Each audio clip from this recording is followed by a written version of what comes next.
Welcome to Late Night Story. When the world goes silent and shadows stretch longer, some stories awaken, whispered only to those still awake. So put on your headphones, turn down the lights, and let me guide you through the quiet hours. If you're listening alone, you're exactly where you need to be. If everyone can leave a comment to let me know where you are listening from in the world, don't forget to subscribe before you drift too far into the dark.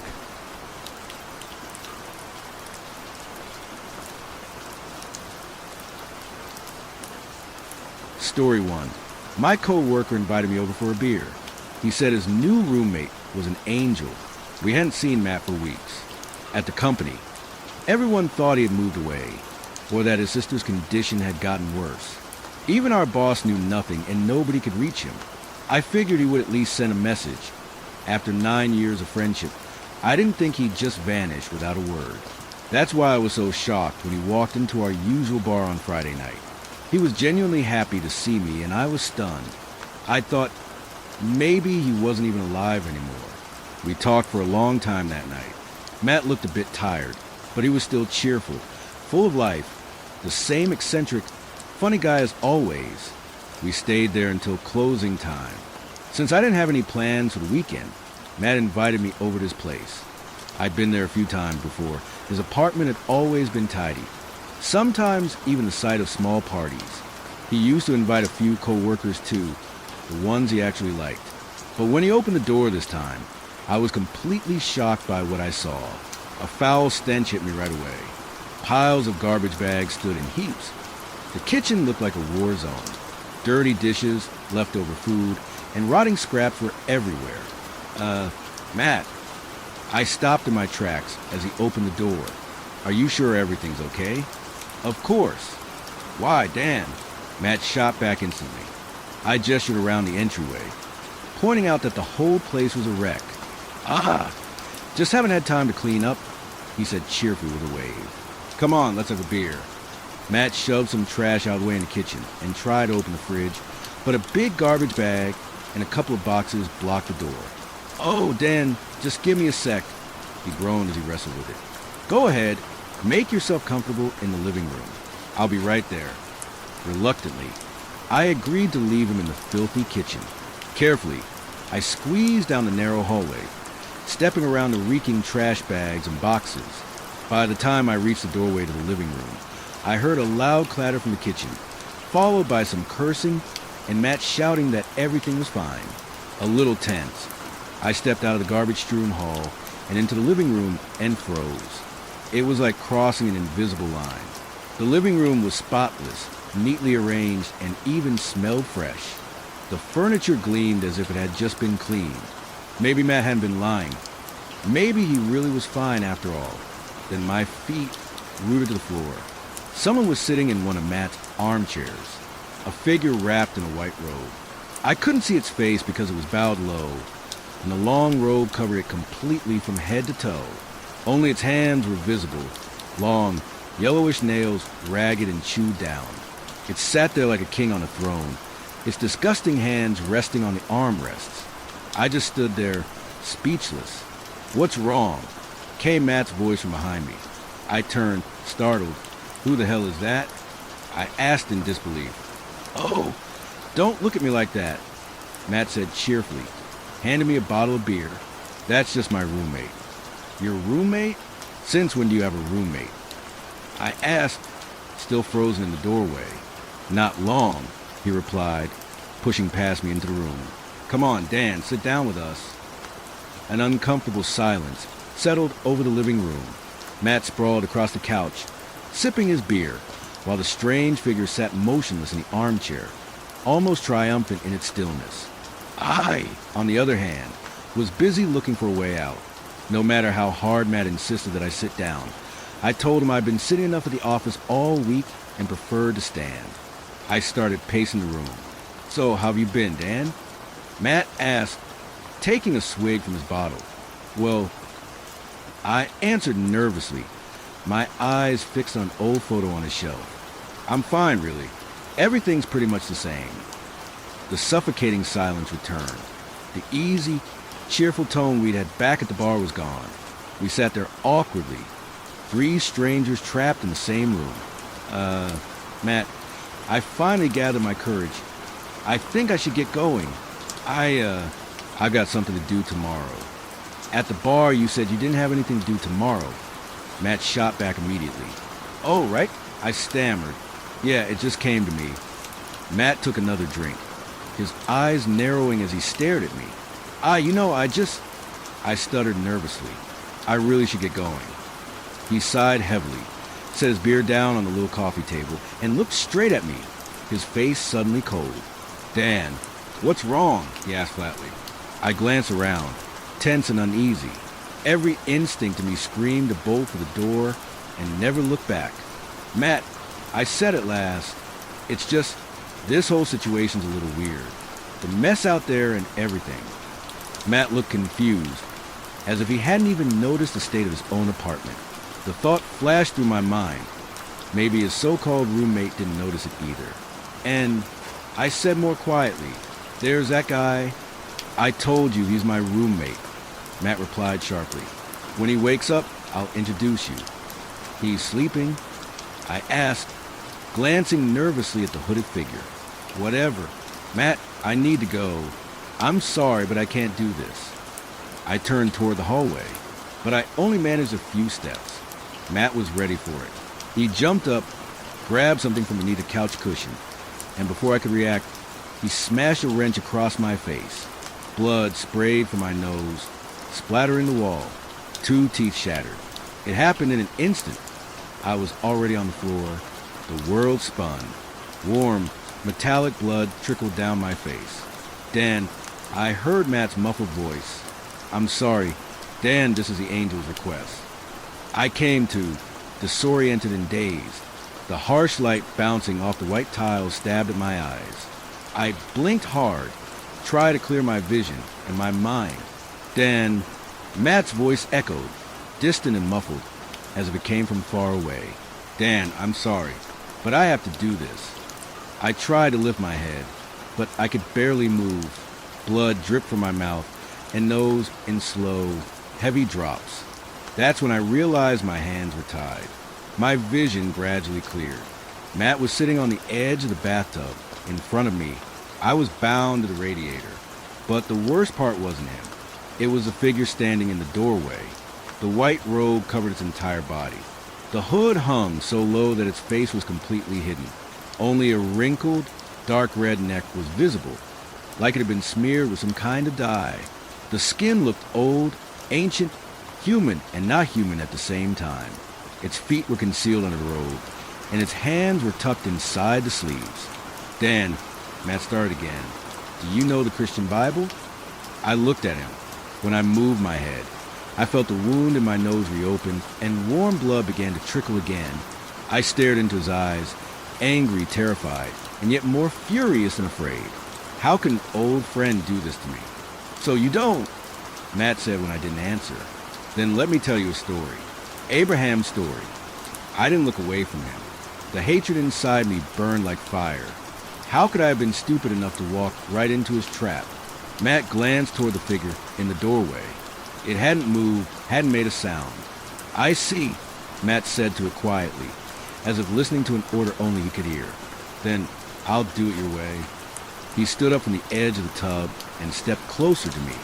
Dan, Abraham was willing to sacrifice his own son, he said coldly. It was a test of faith. But tell me, did Abraham receive anything in return for his obedience? I said nothing. I didn't understand what he was talking about, where this was going, or when he had turned into a religious maniac. You don't know the answer either, do you? Matt said softly. But I was chosen. I've been given my reward. What the hell are you talking about? I growled, spitting a thick, bloody wad onto the floor. Abigail's better, Matt said sternly. She might even be released from the hospital soon. My eyes widened. Abigail, Matt's sister. She'd been fighting cancer for years. The last time we talked at the office, he told me her chances weren't good. Now, after a few weeks, she's suddenly recovering.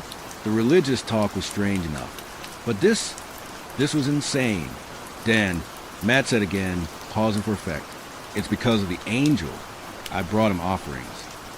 Matt, I shouted, realization cutting through the fog in my head. You're insane. Quiet, he barked. I have proof. My sister's healing. All I had to do was offer simple sacrifices to God and his angel. Simple. I roared back. Killing a person is simple? I haven't killed anyone, he said nervously. Only food animals. That's different. For God's sake, Matt. I screamed. Then why the hell are you trying to kill me? I'm not trying to kill you, he said softly, glancing again at the white hooded figure. This is Abraham's story. Dan, you don't have to be afraid. Then he smiled at me, gentle, almost kind, as if I wasn't tied to a radiator, waiting to die. Matt and the strange figure had left me alone. He said he was going to prepare the altar. He completely lost his mind. There was no other explanation. And that white robe thing, it wasn't his priest. Hell, I wasn't even sure it was human. I had to escape before I became the sacrificial lamb. I pulled at the pipe of the radiator, trying to tear loose the rope around my wrist, but it wouldn't budge. Dan, what are you doing? Matt's calm voice came from the doorway. He stood there, watching me struggle with the pipe. In his hand was the same wrench he'd used to knock me out. I let go of the pipe and raised my bound hands as much as I could, surrendering. Matt walked toward me slowly. His movements were calm, natural, like he was getting ready for a weekend cookout, not for a sacrifice. He untied the knot and pulled me to my feet. My hands were still bound, but at least I was free, and I didn't waste a chance. I shoved him hard. He fell backward into the tub, and I bolted for the door like a frightened rabbit. But just as I reached the living room and turned toward the hallway, the door slammed shut in front of me. It sounded like a gust of wind had blown it closed. I grabbed the handle and yanked at it, but it wouldn't move. The handle itself refused to turn. When I turned back, Matt was already climbing out of the bathtub, and the hooded figure had emerged from the living room. For a brief moment, I saw inside, and I knew instantly I'd rather die than go in there. The walls were painted red, probably with blood. Candles burned everywhere, and what looked like animal parts hung from the ceiling. But what mattered most was the sight of my bag on the couch. My phone was inside. I always kept it there. With one quick leap, I reached the bag and grabbed the phone. Matt was still staggering out of the bathroom, clutching his head. The white robe figure did nothing. It simply stood in the doorway, the hem of its robe floating slightly, as if stirred by a breeze. When Matt started toward me, he suddenly froze. It was as if the hooded thing was speaking to him. But I couldn't hear a word. I dialed 911, barely managing to speak before I heard footsteps pounding toward me. It was Matt, charging at me with some kind of strange knife. I couldn't say much into the phone, but I hoped the shouting and struggle would be enough to send someone. Matt slashed at me, the blade sinking into my arm. I screamed in pain and kicked him as hard as I could between the legs. He stumbled back, groaning. He yanked the knife from my arm, and I ran, this time toward the kitchen. But Matt recovered quickly and came at me again. We crashed into the small cabinet by the window, then tumbled to the floor. He grabbed me and punched me hard in the face. I felt something crack in my nose, and blood sprayed across the floor. Then he started hitting me over and over, my head, my ribs, my chest, each blow landing heavier than the last. "Don't you get it, Dan?" he screamed. "God would have saved you at the last second." I could only gurgle blood. My face was a mess, every hit sending flashes of light through my skull. Matt got to his feet, wiping the sweat from his brow, looking around for the knife he'd dropped. "God damn it, Dan," he shouted. "When I walked into that damn bar and saw you, I knew it was his will. I knew you were there to help me. Why do you have to make this so fucking hard?" He found the knife, picked it up, and kicked me again, hard. I was barely conscious. Blood poured from my face and my torn arm. He grabbed me by the legs and started dragging me back toward the living room across the floor. Through my blurry vision, I saw my phone still glowing on the ground, the emergency line still open. "Help!" I gasped as loudly as I could when I got close to it. "Help me? God!" Matt screamed. "God and his angels." They're the only ones who can help. Don't you see, Dan? The angel is here. He's here, living with me. He dragged me into the bedroom, thick with a stench of rot, and kicked me again before letting go. The white hooded figure was in the room, or maybe floating, I couldn't tell anymore. My mind was slipping, my vision gone, my only thought begging inside my head. I don't want to die here. Matt raised a knife high above me. And now, God will save you, he said, and brought it down. A searing pain tore through my side. I screamed, a broken, gasping sound that barely left my throat, but loud enough for God, maybe to hear, because a sound came next from outside. The door burst open. Matt roared, charging out of the room with a knife in his hand. Gunshots echoed. I stared at the sheep's head nailed to the wall. For some reason, my fading mind wondered where he'd even found it. There were no sheep in the city. I heard the cops entering, shouting, calling for an ambulance. One of them knelt beside me, pressing hard on my wound, trying to stop the bleeding. His voice was calm, but I could tell he was terrified. I could barely move my head, but I managed to nod weakly. He shouted something to his partner and ran out. That's when I saw it. The edge of a white robe drifting into view. Its hem was dirty, caked with mud, and behind it, the legs. Even through the haze, they horrified me. They weren't human. They looked like the legs of a massive goat. Black hooves clicking softly on the wooden floor. "We'll meet again," the white hooded figure whispered, leaning close to my ear. The stench hit me, a choking mix of blood, decay, and something ancient. Somewhere deep in my fading mind, I knew this thing was the cause of everything. Until then, it said softly, "Take care of yourself, little lamb." And I blacked out. When I woke up, I was in the hospital. Everyone was shocked. No one had imagined Matt could lose his mind like that. The police said they hadn't found anyone else in the apartment, even after I told them everything. They claimed my mind must have broken under the trauma. But I remember the figure in the white robe, the stench that came from it, and its legs. And I know one thing for certain, it wasn't an angel.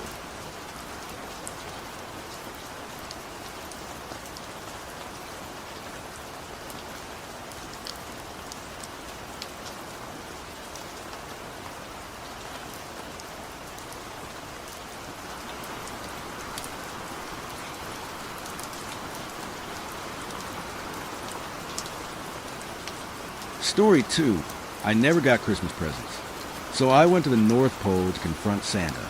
When I was 12, I didn't get anything for Christmas. I hung a sock by the fireplace like every other kid, heart pounding with hope. I was a good kid that year. Hell, I even saved an ant from drowning that same afternoon. Thought maybe that counted for something. I went to bed dreaming of presents. Certain Santa would finally show up. Had a list of what I wanted burning in my head. Next morning, I shot out of bed earlier than ever and sprinted to the living room. That was my first taste of disappointment. The sock hung there, untouched, exactly how I left it. My mom shrugged, said maybe Santa got lost. I accepted it. What choice did I have? No crying, no tantrums. I promised myself to be extra good next year. I cleaned my room obsessively, helped my little sister with her homework like a saint. Didn't bully a single kid for 3 months straight. That Christmas, I left out Swiss imported milk and cookies. Fancy shit, the kind that costs extra. Nothing. By 14, I started to take it personally. 15, I was angry. I wanted to burn it all down. While other kids bragged about their bikes and consoles, I stood with an empty tree and the bitter thought, Santa is a fucking fraud. That Christmas night, I wrote my own list. Much shorter than Santa's, a little more personal. In fact, it only had one name on it, the Fat Red Bastard. I stopped pretending after that, while people strung up lights and sang carols. I did push-ups in a Christmas hat the color of blue. I didn't put up a Christmas tree that year. I planted a bamboo pole in the living room and called it Santa's Wife's Stripping Pole. I made my own holiday sweater that read, "Fuck Christmas." Friends stopped inviting me to their parties after I started inviting them into my anti-Christmas squad. I didn't care. I knew I could do this alone. After all, why would they join? They got shit every Christmas. At 17, I'd had enough. I booked a flight to the North Pole with money I stole from Christmas trees. 3 years, living off raw fish, sleeping in the same ratty tent. Same clothes, same cold, same curse in my head. And then I found it. Nothing but abandoned factories. A dead wreath on a rusted fence. One light still flickering in toy assembly line B. I walked those halls like a detective at a crime scene. If the crime was emotional neglect and the perp wore red velvet, then I saw it. The stack of redirected mail and overdue electricity bills. Forwarded to Las Vegas. That fat bastard. While I froze my ass off eating like a raccoon, he was out there sipping cocktails and sleeping with hookers in AC suites. It didn't take long to track him after that. The bills, the letters, the old forwarding addresses, all of them led south. Way south. Turns out, Santa had gone off-grid 5 years ago. Liquidated the reindeer stables. Sold the sleigh tech to Amazon for drone patents. Shut down the mainline toy division after the L's unionized and tried to storm HR with glitter grenades. The man hadn't just vanished. He had retired. I followed the trail through cargo ships, duty-free custom slips, sketchy motel check-ins, and one very drunk elf in Bangkok who swore he saw the boss dancing at a strip club called Tinsel Tits. And then there it was. A tip from a disgruntled reindeer wrangler. Sierra Casino, Las Vegas. Room 611. Doesn't leave. Just drinks and watches reruns. I stared at the address for a long time. This was it. The journey. The frostbite. 3 years in the goddamn Arctic Circle for this.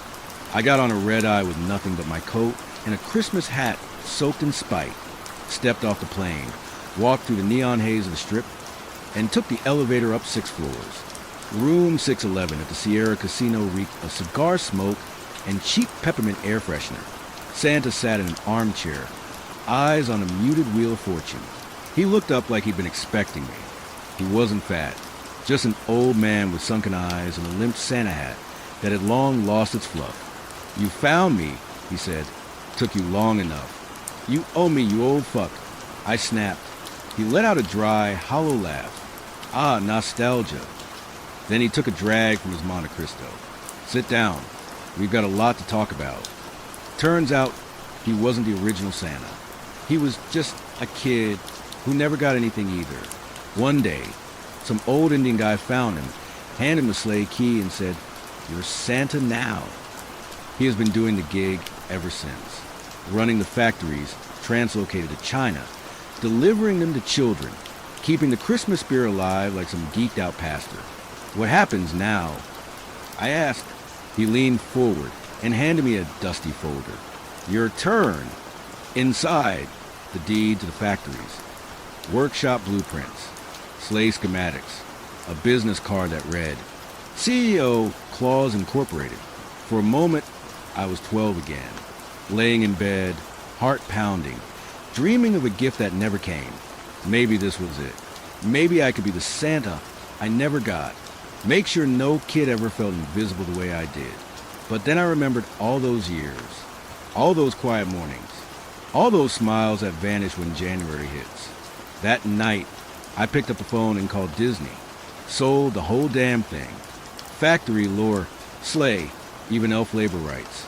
$300 billion a year. Forever. Bought a penthouse and a rice cooker that plays jazz. I sleep like a baby in an Armani shirt surrounded by cotton. Every now and then, between hookers and high-grade weed in Calabasas, I wonder if I did the right thing. Those poor kids. Still waiting. Still writing letters. Still dreaming of some fat man who never shows. But I had nothing and I turned out fine. Nah, screw that. I turned out filthy rich. So, hate me if you want.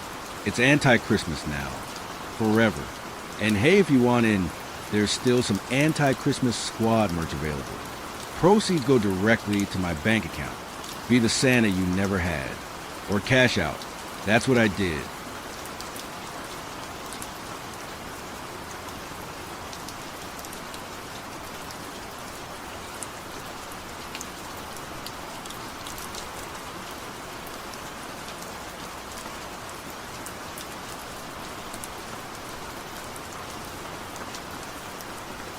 Story 3.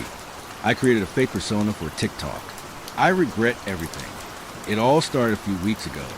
I was looking for ways to earn some extra money, so I decided to make some videos on TikTok. There was a problem, though.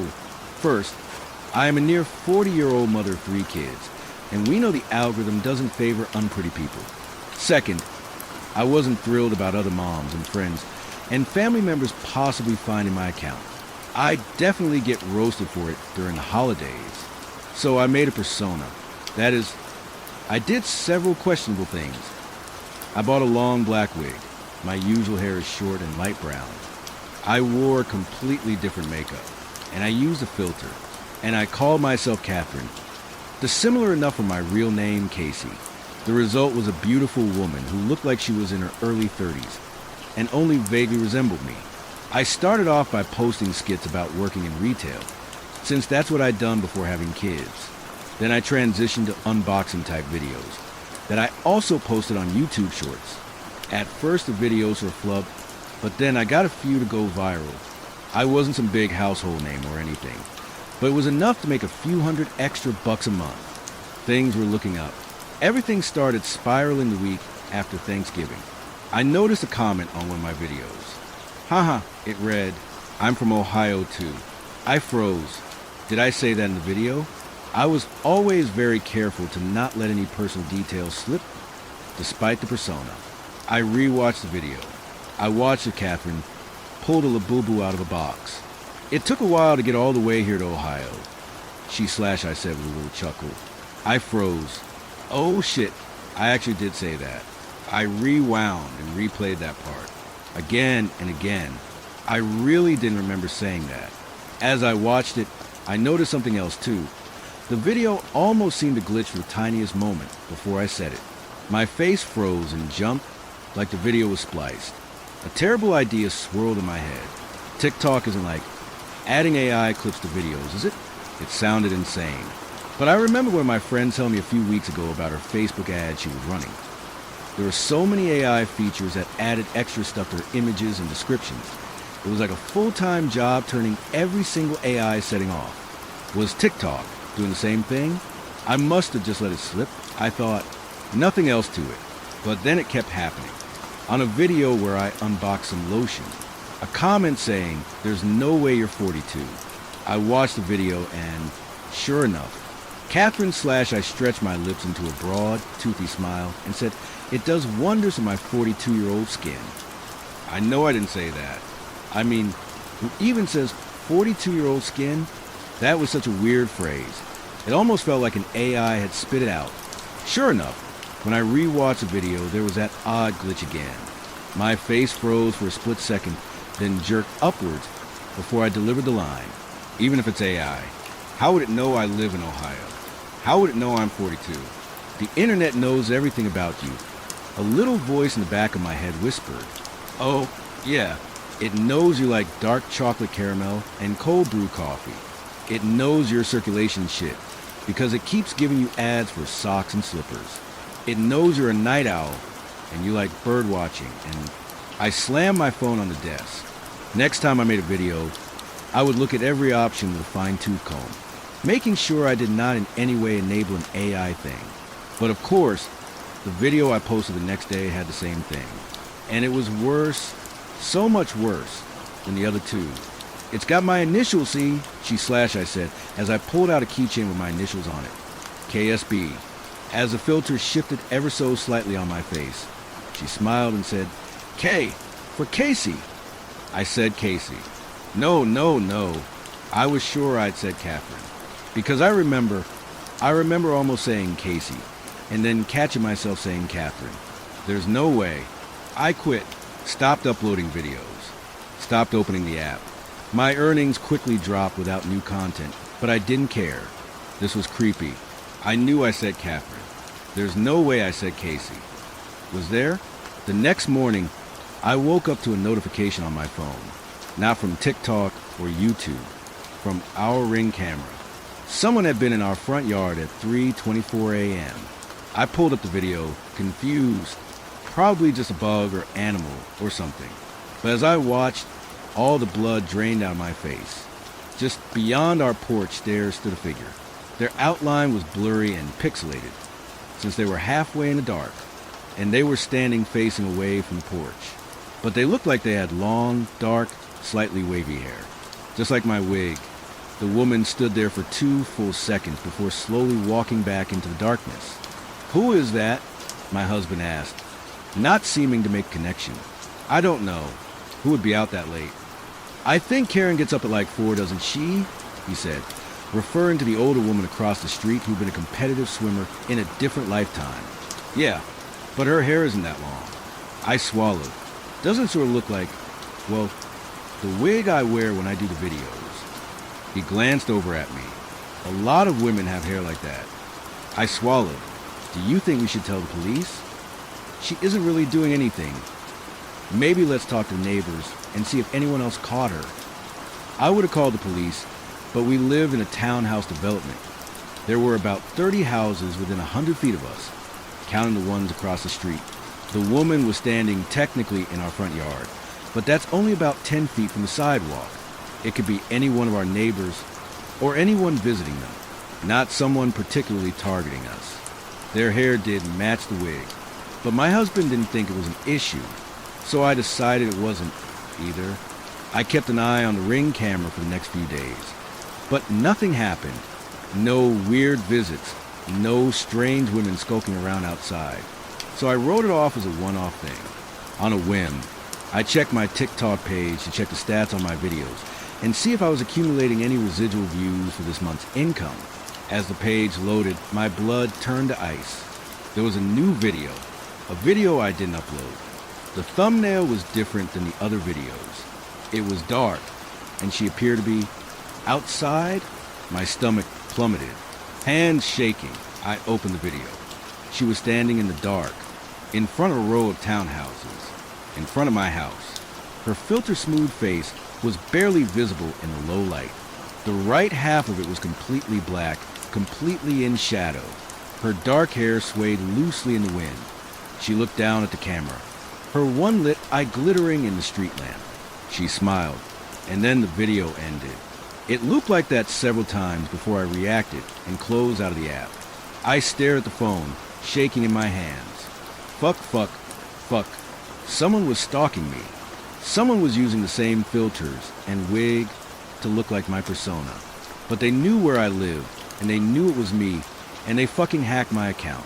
I called the police. I told them everything.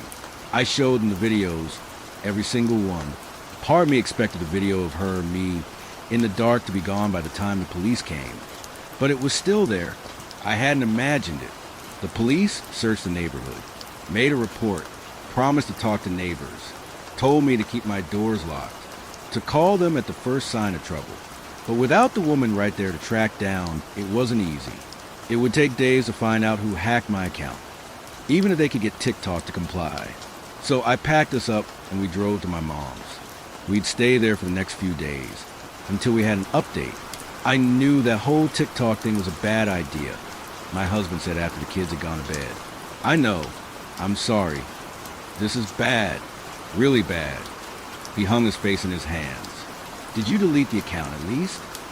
"Not yet." Do it. Do it now. But the police might need it to see who... Delete it. I logged in and deleted the account. Thankfully, there were no new videos. Just that same one of her standing outside the street lamp. I finally got in bed around 2 a.m., but I still couldn't sleep. I was tossing and turning, wondering when we could go back home, what this woman's deal was. I finally gave up on sleep and walked out into the kitchen to get a snack.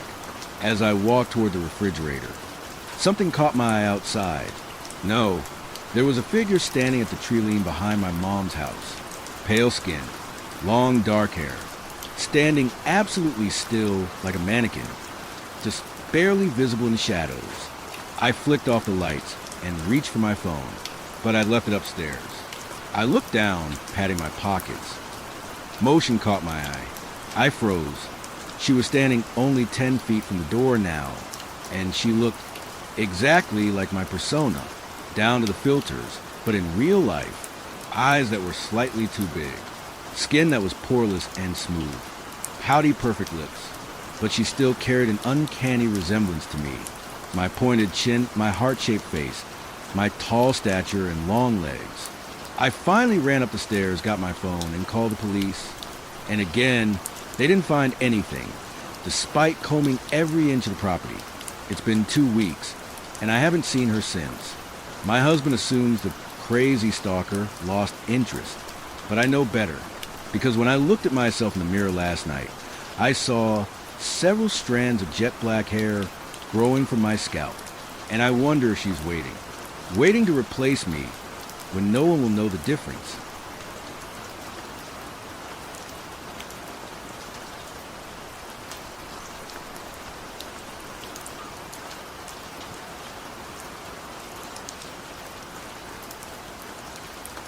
Story 4, Vampire Killer. He was just a guy, a regular guy. You probably wouldn't have noticed him if you passed him on the street.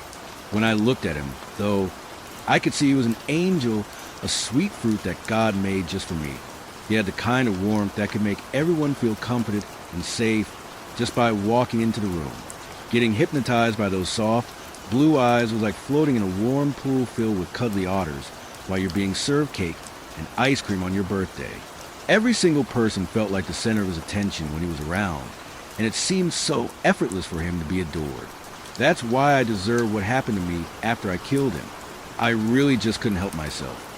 His kind has always been my favorite.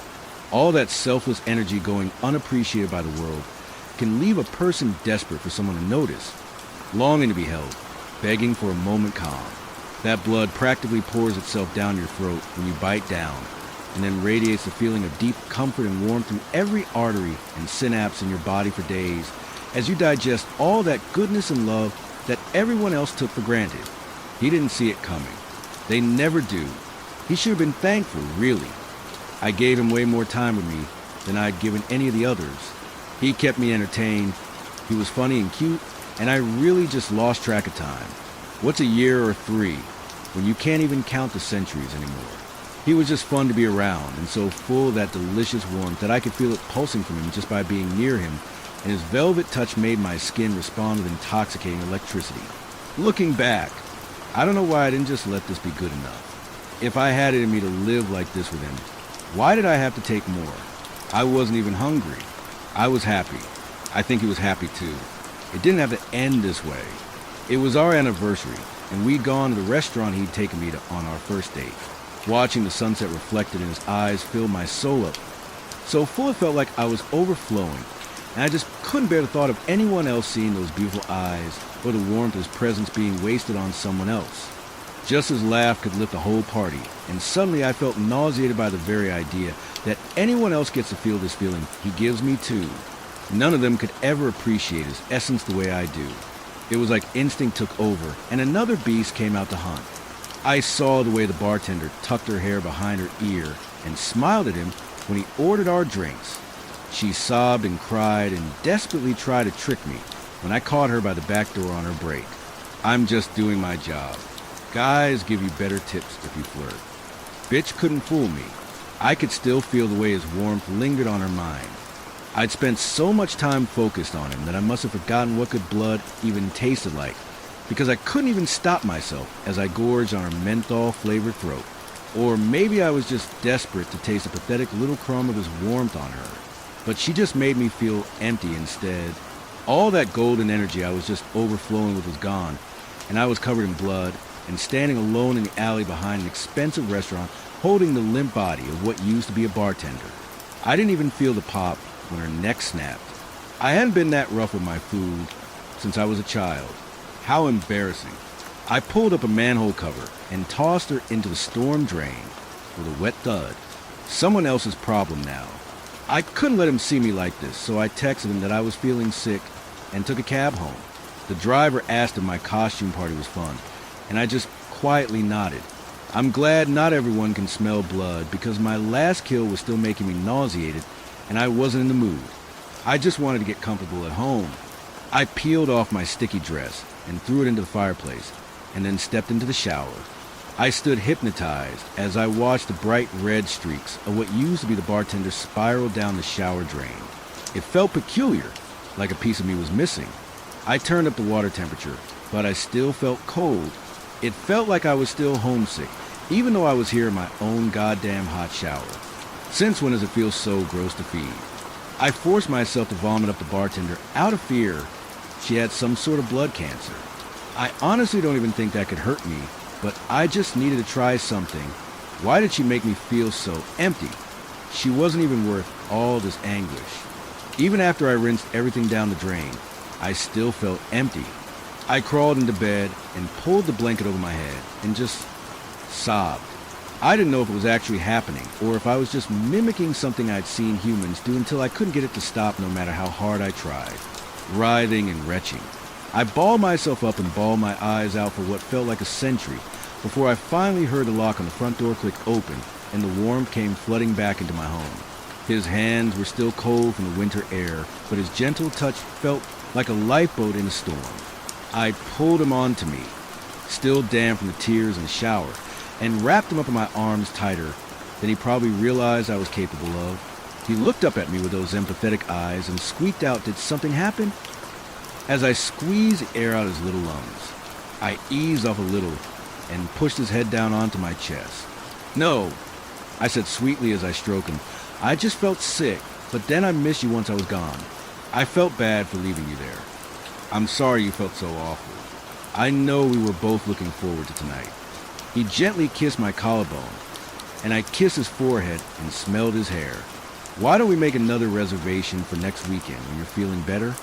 I nodded with my lips still pressed against his head, and sighed deeply as I felt the tension in my body dissolve. "Do you smell something?" he asked.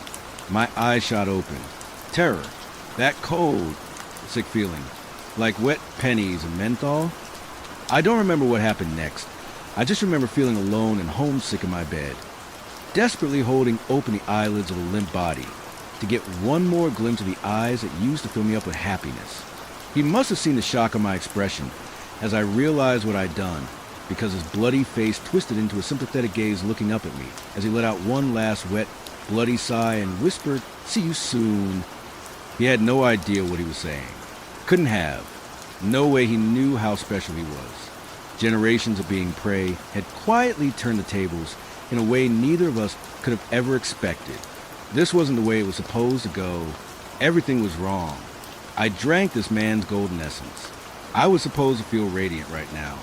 Overflowing. God damn it. I couldn't remember the moment I swallowed him for some reason, but I could still taste how pure he was on my lips, and I just felt empty. It was still right here.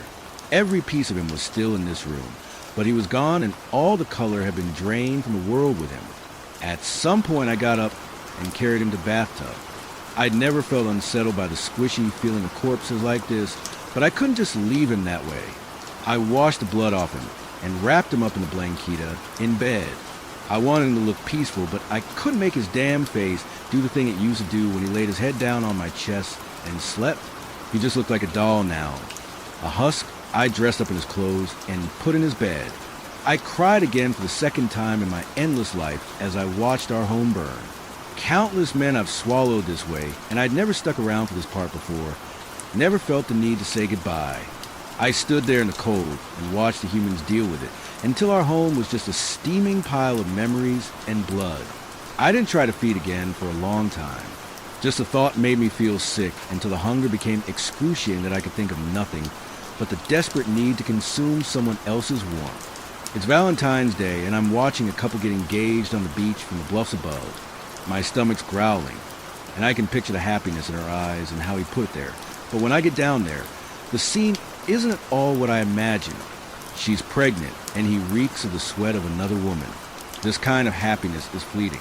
It's a lie he tells her feed off her warmth. Maybe I can get a taste of that warmth if I put her out of her misery.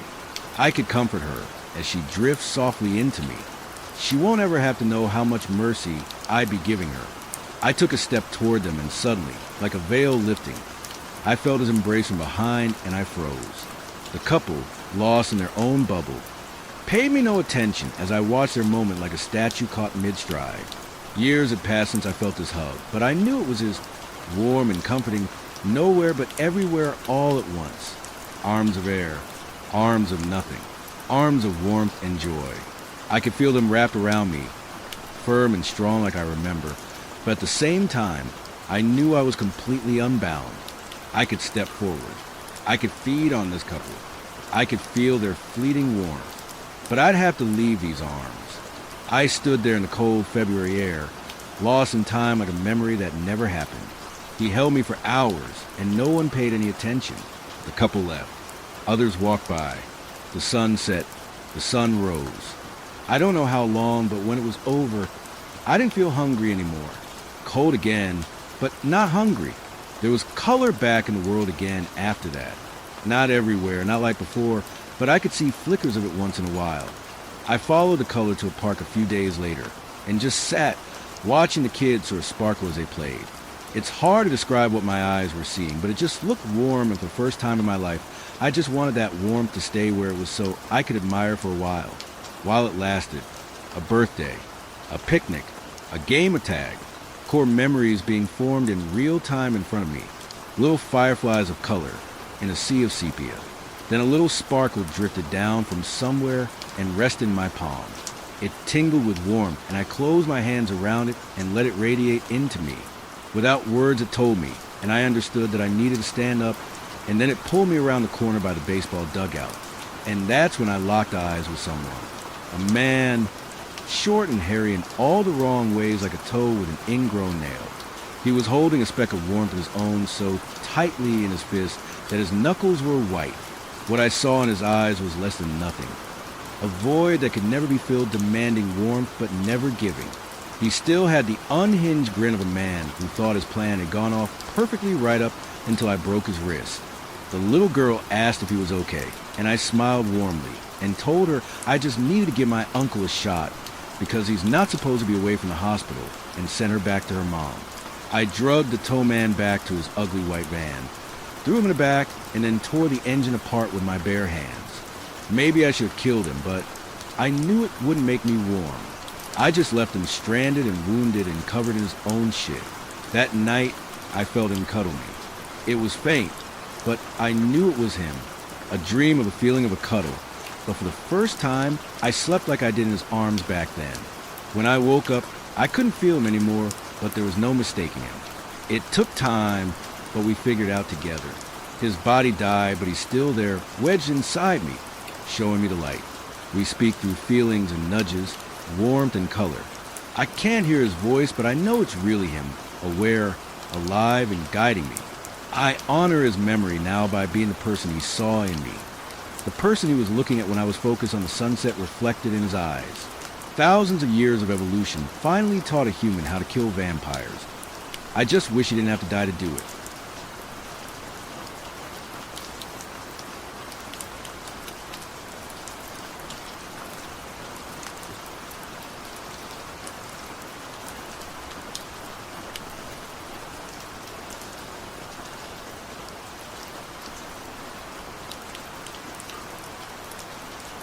Story 5. My shoulder weeps.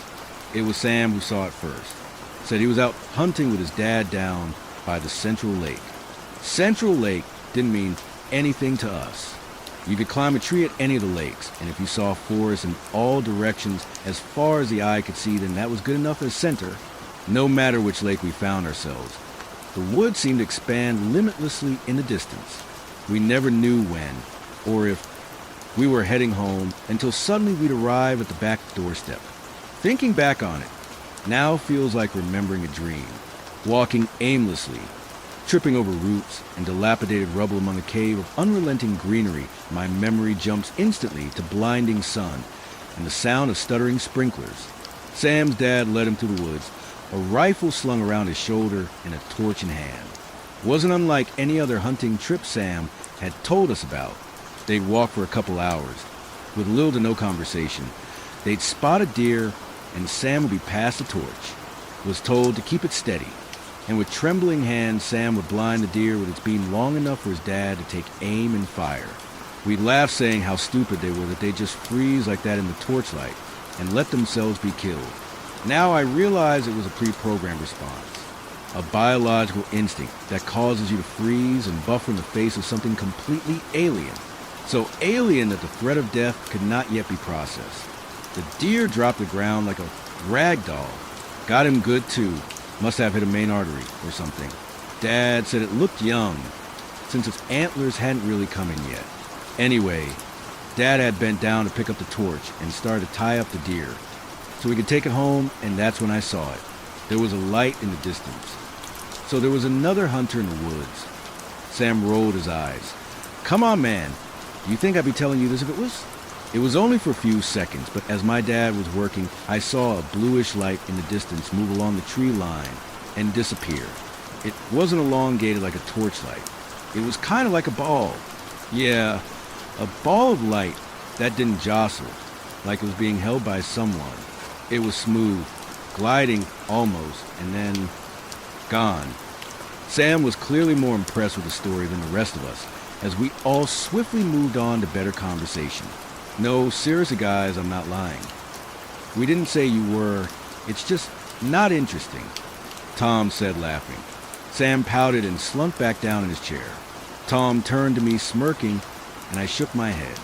Finn cleared his throat awkwardly and raised his hand slightly. I saw something like that too. Finn, dude, you never told me you went hunting too.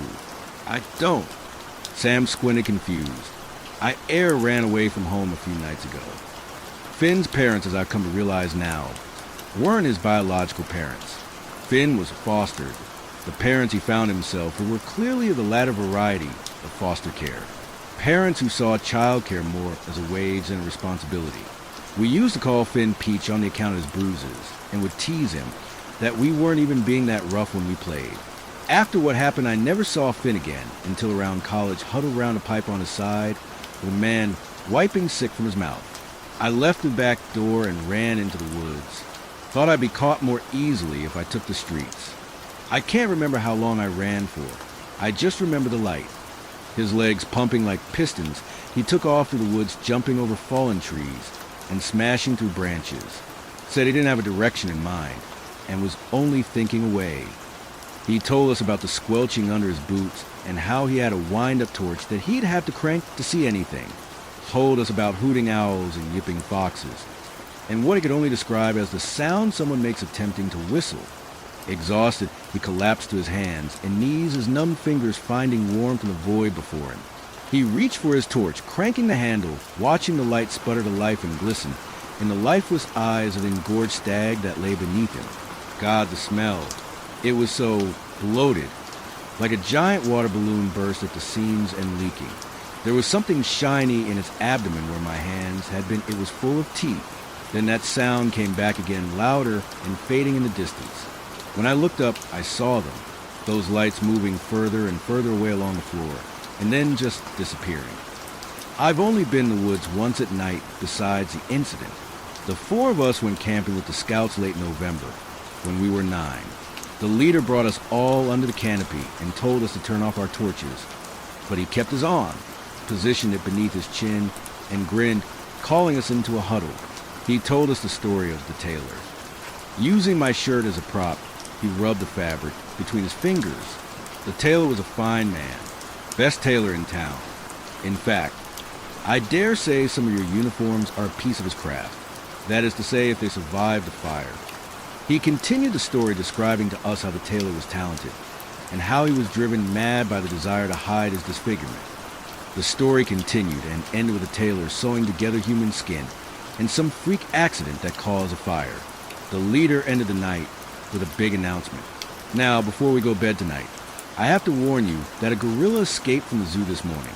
Authorities have warned us that the gorilla is still on the loose, and that any sighting should be promptly reported. I trust that you boys will do as proud.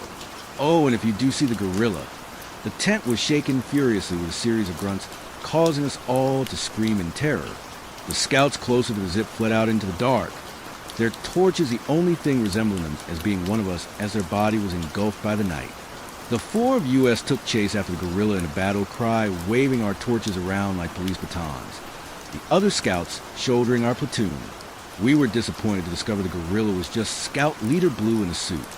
3 of the scouts didn't make it back to camp. A search party was called that lasted the entire week. Some of the scouts said they saw lights heading toward the right of the tent instead of the left, after the gorilla. They must be really fast. I was a person behind them, and as soon as I made it out, they were just a small light in the distance. It disappeared before I could reach them, so I doubled back towards camp. Only one of the scouts was found. Frostbite in his hands and feet, he said something about a tree whispering. Tom told us he wasn't allowed back at the scouts. I forgot my sleeping bag, so I went and saw one of the leaders and we shared. I can't believe my dad would ban me just for forgetting something like that. We all stopped going after Tom left.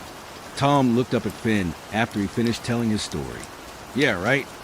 I'm not saying you have to believe me. I don't know Tom. Finn doesn't really lie about these things. I said, patting Finn on the shoulder. These things? You mean things like a deer full of teeth? Come on, Jake. You must not be hearing him right. Leave off, will ya? I think Peach isn't tender enough to be hurt by a few words.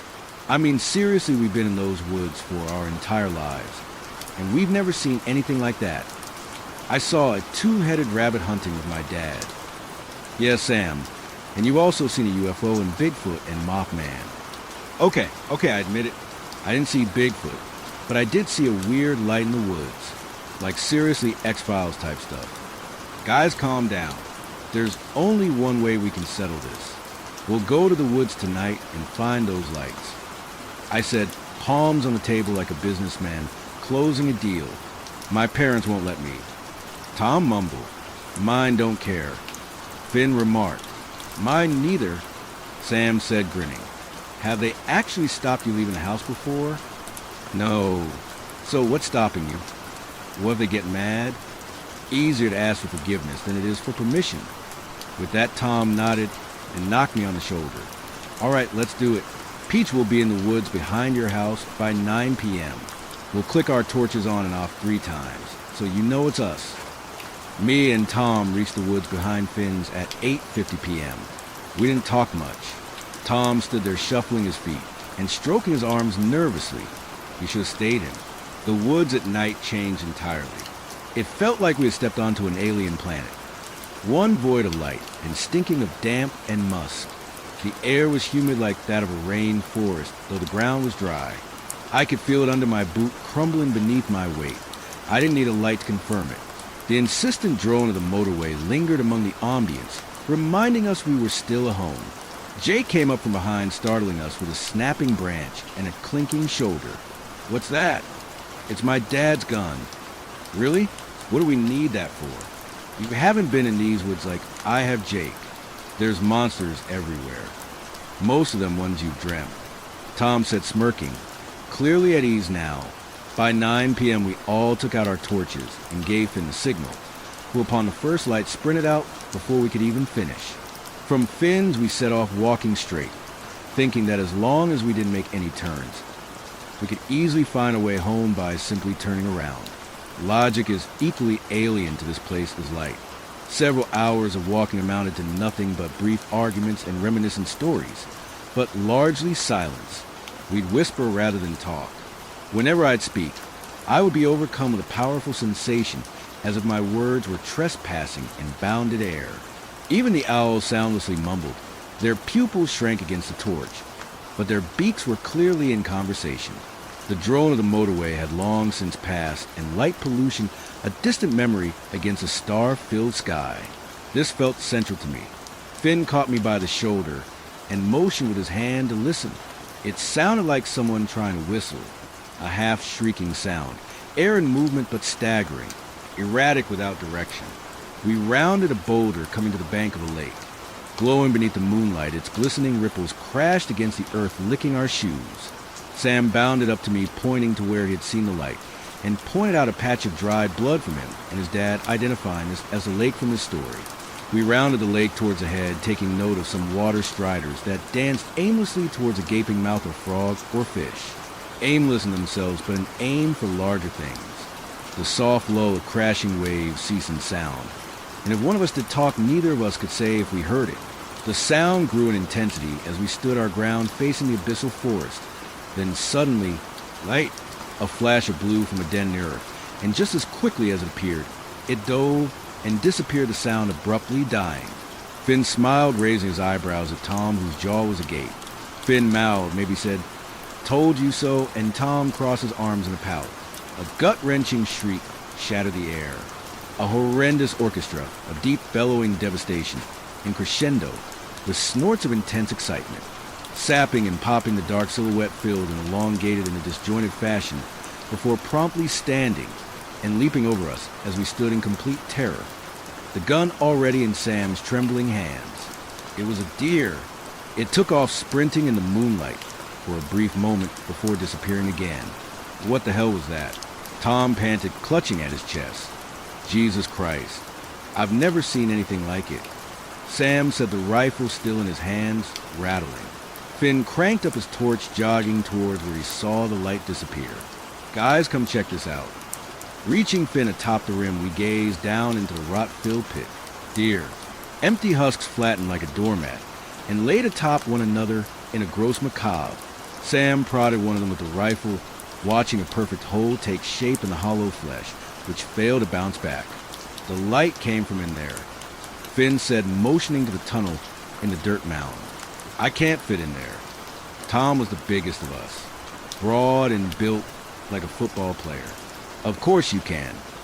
Finn shone the light through the tunnel, making out a dip where it opened into a chamber. "As long as you can make it through this, you can stand up just fine, and we can continue on." Tom hunched his shoulders, shrinking into himself. "Okay, I believe you.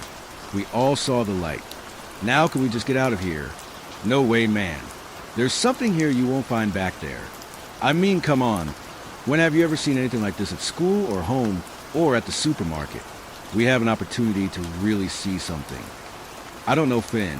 I'm with Tom. I've seen enough deer with my dad to know this isn't right." "What do you think, Jake?" They all turned to me, Sam and Tom begging me for a semblance of sane judgment with their eyes. "I say we check it out." I never was a praying man. Never believed in a good book or ghosts or aliens or anything outside the realm of scientific explanation. In front of me was something new. I had seen what the natural had to offer and deemed it dull. Here was the unnatural, fully realized, and I wanted in. The tunnel was a tight squeeze even for me. I don't dare to imagine how tight it was for Tom, its walls crumbling around me with each scrape of my body as I inched closer to the chamber. Finn had already made it, frantically cranking the lever of his torch to keep the space lit. Roots invaded the dried earth like blood in a vein ebbing with activity. My laces would be snagged making it, so I had to yank myself free. Snapping each root in the process sounded more like a bone breaking than it did wood.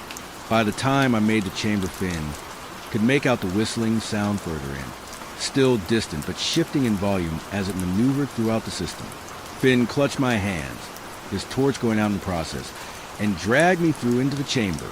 Tom had only just reached halfway, shifting his bulk tirelessly against the earth. "I think I'm stuck." "No, you're not, Tom. Trust me, you're panicking. You need to control your breathing and inch yourself through one step at a time."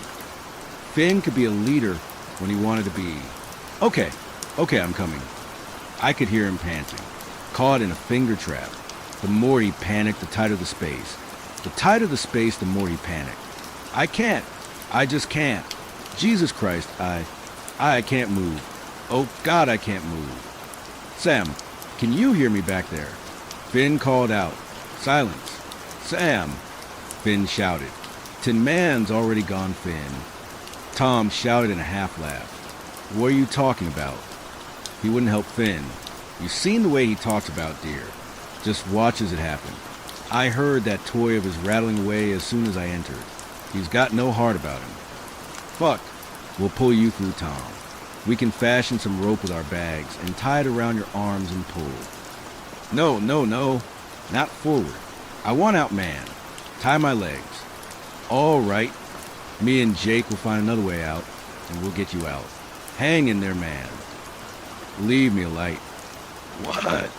"Please leave a light at the end. I can't reach the one in my pocket. I don't want to be left in the dark." Finn nodded to me, and I placed my torch on the ground. Saying our goodbyes, we advanced through the chamber.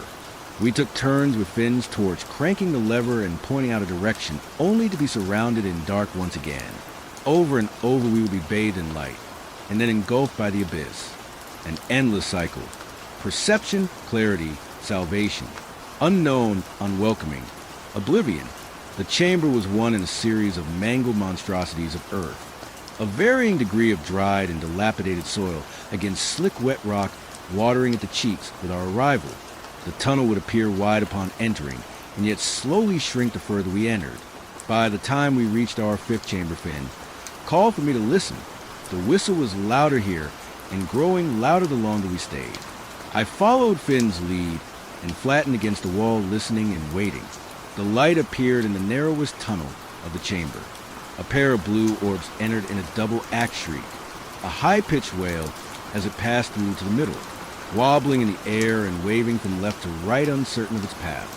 Aimless and lost, it found its way into this place much like us, unsure of where to go. Suddenly one of the orbs was knocked off balance by the other's indecisiveness and was sent hurtling towards a wall, with the other promptly leaving. The light smashed into the soil with a thud, liquidating and absorbing into the cracks with light, dissipating into a damp patch lost to the dark. I cranked the lever of the torch, watching the soil shift in a grotesque fashion, its many cracks filling with growing roots and blackening with a growing mold. The mold grew in depth and width, a dizzying pattern decorating its mass with the veins complementing its visage and outline of eyes, cheeks, and a mouth. Contorted and fixed in a scream of pain and anguish, the mass ceased its growth and lay dormant till the soil struggled to sustain it. Void of substance, the mass dissipated, crumbling to dust, and soon the light reappeared and entered the neighboring chamber. We continued our crawl through the system. Sometimes we'd hear a whistle and see a light. Sometimes we just sat there on the chamber floor, exhausted, unable to crank the lever, and opting to sit there in the dark. We didn't speak. No one really spoke to me when we were alone. I was bored with everything. Bored of my normal life, with my normal parents and my normal friends. That is to say, I assumed they lived the same as me. I believed that my experiences were so uninteresting that they weren't worth mentioning. Now I think back on that night, and think the same, only for different reasons. By the time we made it out of the system, we were only a few miles from the lake. Tom was right. Sam wasn't there. A name among a list of missing kids lost to the woods. He hasn't been seen since. An orchestra of screams echoed from across the lake. Voices young and old, male and female, all terrified and crying.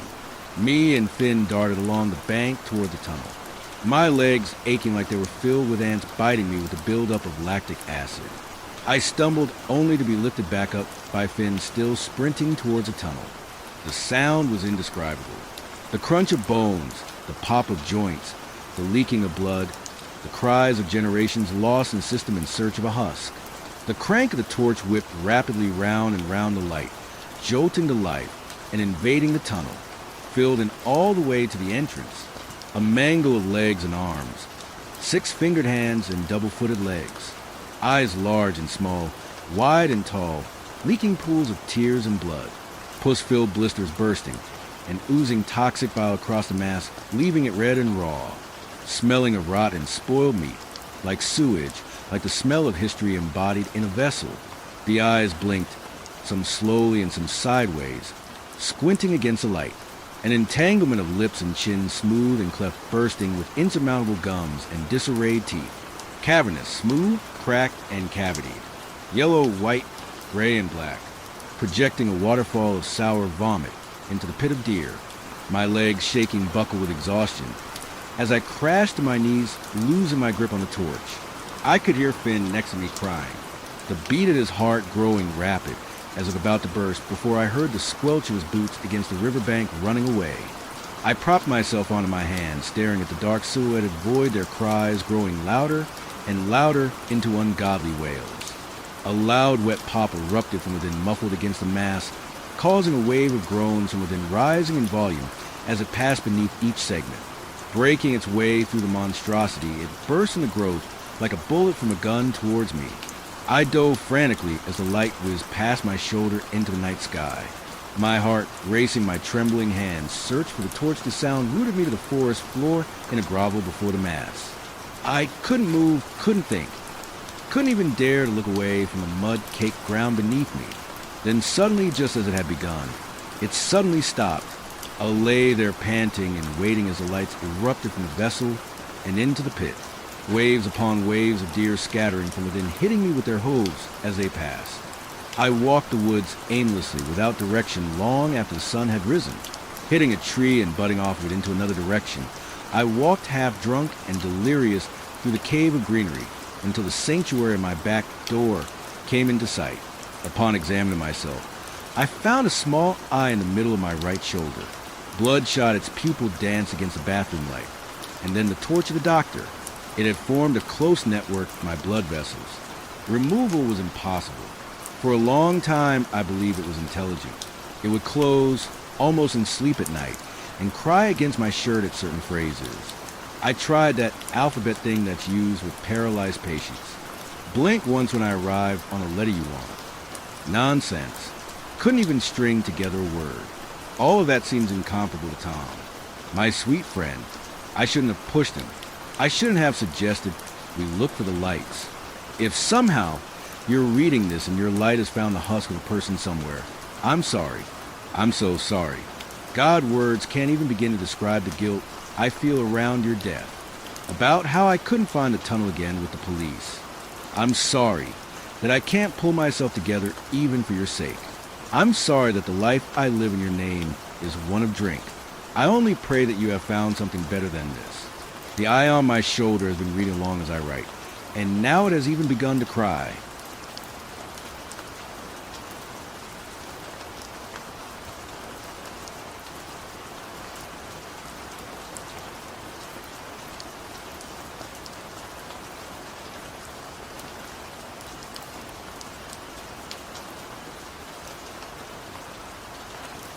Story 6, Viscera. The call came at 5:13. Dawn was a rumor in Vegas. Carter's voice was ground glass. Industrial yard off North Nellis. A night watchman came across it. Says it's not right. That's all. When a man like Carter says it's not right, he means the world is tilted on its fucking axis. The drive was a passage through Vegas's backside. Scrap yards, wholesale suppliers, stretches of cracked asphalt where weeds grew through the center line. Carter's sedan ate the road in silence. He lit a cigarette, the glow painting his face in brief orange strokes. Watchman's name is Eddie Ruiz, 68, heart condition. Paramedics are with him. He's not making much sense. What did he say? Said he thought it was a mannequin. Then he saw the hole where the chest should be. We turned into a fenced yard for a defunct trucking company, Ace Freight. The chain link gate was open. 2 squad cars, lights spinning in the pale gloom, painted the gravel and the hulls of old semi-trailers in pulses of blue and red. An ambulance was there, its back doors open. An old man sat on the bumper, an oxygen mask over his face. Carter went to him. I walked past, following the uniform's pointed finger toward the back of the lot. Near a towering pile of shredded rubber. The smell found me first. Out here it was different. The clean, cold desert air carried it, coppery, sweet, with a faint undercurrent of diesel and decay. They had laid him on a patch of bare dirt between a tire mountain and a rusted shipping container. A white male laid on his back. He was fully dressed in a gray suit, white shirt, tie, good shoes. The clothing was neatly arranged, not disturbed. But the suit jacket and dress shirt were open. They had been unbuttoned, not torn. They had opened him. The wound was a dark, yawning mouth from the sternum to his navel. The work was brutal.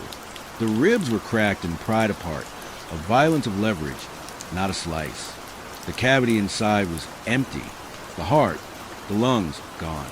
His liver rested on his stomach, a dark, purplish mass. His intestines, a complex, glistening knot, had been carefully arranged on the ground to his right, placed on a sheet of clean, unfolded cardboard, as if on a display tray. A single plastic patio lantern, the battery-powered camping kind, stood sentinel near his head. It cast a weak, steady glow over the scene. It had been placed there, to see by, or to be seen. Carter came up beside me, his breath fogging. Watchman says this wasn't here his 2 a.m. rounds. Had to have been placed between then and 5. He had time. I said, my voice low. He brought a light. He brought the cardboard. This wasn't a dump. This was an installation. We stood, the cold seeping into our shoes. The scene was a violation of two kinds: the violence of the body and calm, deliberate staging in this lonely place. Why here? Carter asked. Privacy, space, no casual traffic, and the contrast. I gesture at the suit, laid out in a yard of industrial decay. He was making a point. I moved closer, crouching. The ground was hard-packed dirt. I focused on the left hand. It was curled slightly, not a fist, but not relaxed. Using my pen, I nudged the fingers. They were stiff with cold. Tucked against the palm was a small square of paper, a Polaroid. I carefully extracted it. In the faint light from the lantern, I could make out the image. The victim, alive, smiling in a bar booth, a neon sign, an arm around him, cut off at the shoulder, a red X on his forehead. I bagged it, a piece of a puzzle I couldn't see yet. I stood, my knees cracking. I played my flashlight over the ground around the body. Near the cardboard, something gleamed, a small, dried piece of flesh, wrinkled, pale, the curve of a human ear. The cut was clean, the edge healed. It was just sitting there on the dirt like a drop button. That's not his, Carter said, shining his own light. No, I agreed. It was a fact, a separate, grotesque fact. It meant nothing, just an object. We bag it. A uniform called us over to the shipping container. The door was slightly ajar. Inside, on the floor, was a single sheet of white printer paper weighed down by a stone. Laser-printed text. The third will beg. Carter looked from the note to the ear, on the ground to the hollowed man. The third? What? This is number 2. The ear is from number 1. Maybe, I said, refusing to jump. Could be he's messing with us. Could be a fantasy. We have one body. Let's start with him. The morgue was a return to clinical order. Lynn, the ME, was a scribe of final truths. Cause of death is exsanguination from the massive thoracic trauma. The incision tool was something like a serrated survival knife. Tremendous force. The organ removal was neater, a sharper blade. He took the heart and lungs intact. The placement of the liver and intestines was post-mortem. He had time and no interference. How long was he out there? Carter asked. Body temp and lividity suggest he was killed elsewhere, then transported and staged. He was cold when you found him. He'd been dead several hours before being placed in the yard. So, a private studio, then a public exhibition. The victim's prints gave us a name, Paul Mabry, 48. Timeshare sales, DUIs, sister in Reno. We found the bar from the Polaroid, the Sundown Lounge. The bartender, Leo, said Paul was a local who came with an old friend named Alex not too long ago. Quiet, glasses, paid cash, an old friend, a thread. At Mabry's house, we found a birthday card, a reminder of louder days, and the book, The Quiet Men and Other Poems. Poetry, Carter said, flipping it. Great. I skimmed it. It was just a book. A weird gift from an old friend. A data point, not a revelation. The revelation came later that afternoon. County search and rescue found a body in a shallow desert grave 20 miles north. Decomposed. Animals. The ME noted 2 details. A clean, healed amputation of the right ear tip and the absence of a tongue. The hyoid was broken. He'd been choked. Officer Ruiz, no relation to Watchman, came to our squad room. The ear detectives. The cut on the desert body matches the ear from the scene. It's from him. He's victim 1. The ear had a source. Paul Mabry was victim 2. I finally opened a book of poems to the dog-eared page. I was looking for the louder days from the card. I found the poem Elegy for the Unheard. And there were the lines. What is the heart but a lonely hunter? What is the ear but a begging bowl? What is the tongue but a silent prophet? Screaming to be made whole? The air in the room changed. The words from the scene weren't madness. They were citations. Sang for the tongue. Listen for the heart. Beg for the ear. The killer was using the poem as a schematic. He was harvesting the symbols from the verse. It's a pattern, I said, the theory forming from the accumulated weight of evidence. He's making the poem literal. Mabry was the lonely hunter. The heart, the first victim, was the silent prophet. The tongue, he's collecting them. Carter read the lines, his face hardening. The next victim is the begging bowl. Didn't he already mutilate the first guy's ear? The theme didn't spring from my head. It was built from the photo, the card, the book, the two victims, the matching ear, the specific removals. The killer was creating fucked up puzzle pieces for some unfortunate Vegas PD wage slave. The sister called back, remembering Paul's old friend, the quiet poet from college, Alex Sandoval. He'd moved to Vegas, was renting some kind of workspace as an artist. The warehouse address, pulled from a utilities hookup, was in a bleak industrial park. It fit, a private studio. We went in without a SWAT team. Time was a fluid we couldn't afford to waste. The note said the third. The unit was silent, the door unlocked. Inside was not a slaughterhouse. It was a white, clean studio. The smell of clay and chemical preservatives. On shelves, his finished works in jars. A heart, lungs, a tongue, ears. Labeled on the wall.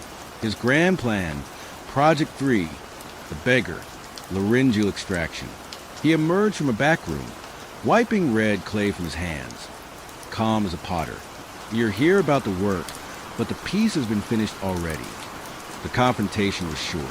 Carter's commands. Sandoval's serene explanation. He claimed he was giving them voice, making the silence audible. His hand drifted toward the drawer. The glint of a long, thin boning knife inside. In that moment, theory and poetry vanished. There was only the geometry of the room, the threat to my partner, the end of the cycle. My shots were not an interruption. They were a full stop. He fell, looked at the jars on his shelves, and breathed his final word. Coda. Carter confirmed the knife in the drawer. He looked at me, gave the nod that covered the threat, the justification, the closure. The third victim turned up behind the flamingo, knees on asphalt, throat a clean hollow, voice box gone, ears removed. The begging bowl emptied. Sandoval did the work. He just saved the last piece for a final display. A posthumous fuck you. We tag him, bag him, and file the update under a closed case. Sandoval's collection is in a cardboard box in an evidence locker. The formaldehyde's gone cloudy. The jars are dusty. That's where your masterpiece lives. Alex, in the dark, under a flickering bulb, between a broken stapler and a box of old subpoenas. The end to his poetry is the punctuation holstered on my hip.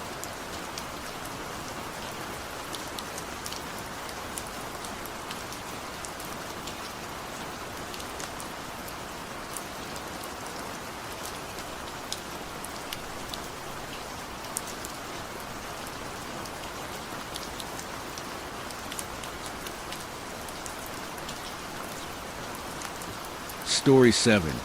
I'm the only person they rescued from that island, but not the only thing they brought back. The first thing I remember is the taste of salt water and blood. I awoke to the sensation of one flowing in through my helplessly ajar mouth, while the other escaped from the fresh lacerations along my throbbing tongue. As the water entered my chest, I felt my lungs begin to burn, and I quickly forgot all about the bloody ache in my mouth. Powerful, eager waves, fresh from the depth of Poseidon's briny maw, tossed my limp, useless body like an angry child throws around their dull moments before getting placed in timeout.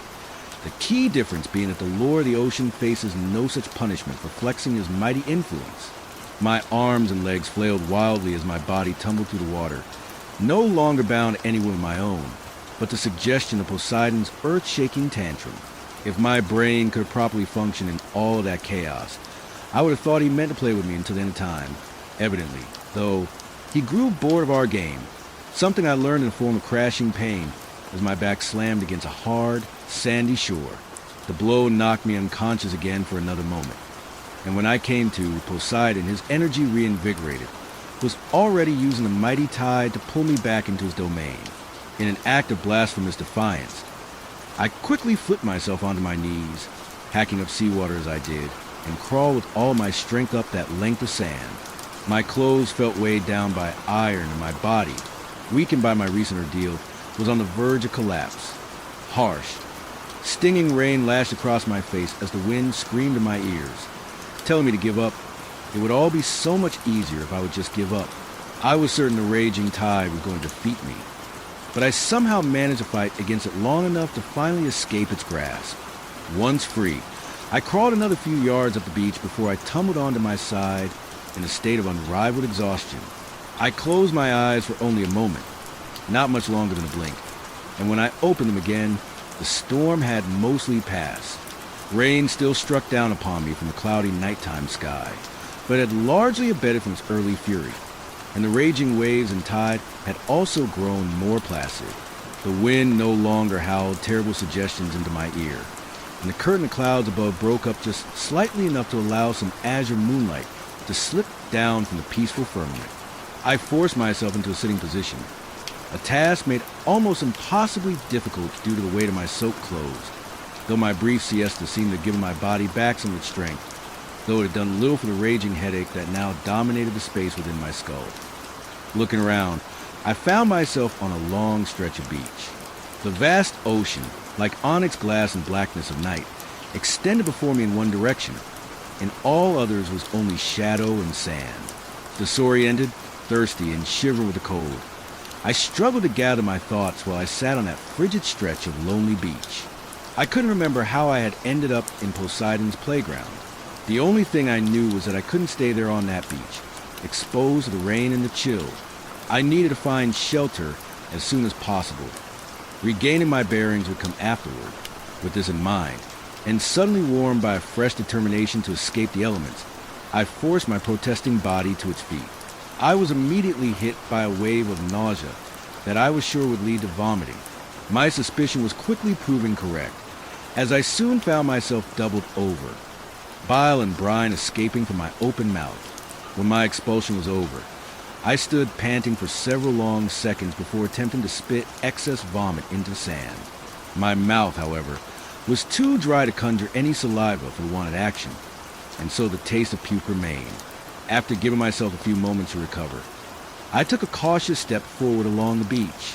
My body screamed with 1,000 years of ache, and my legs felt like melted jelly.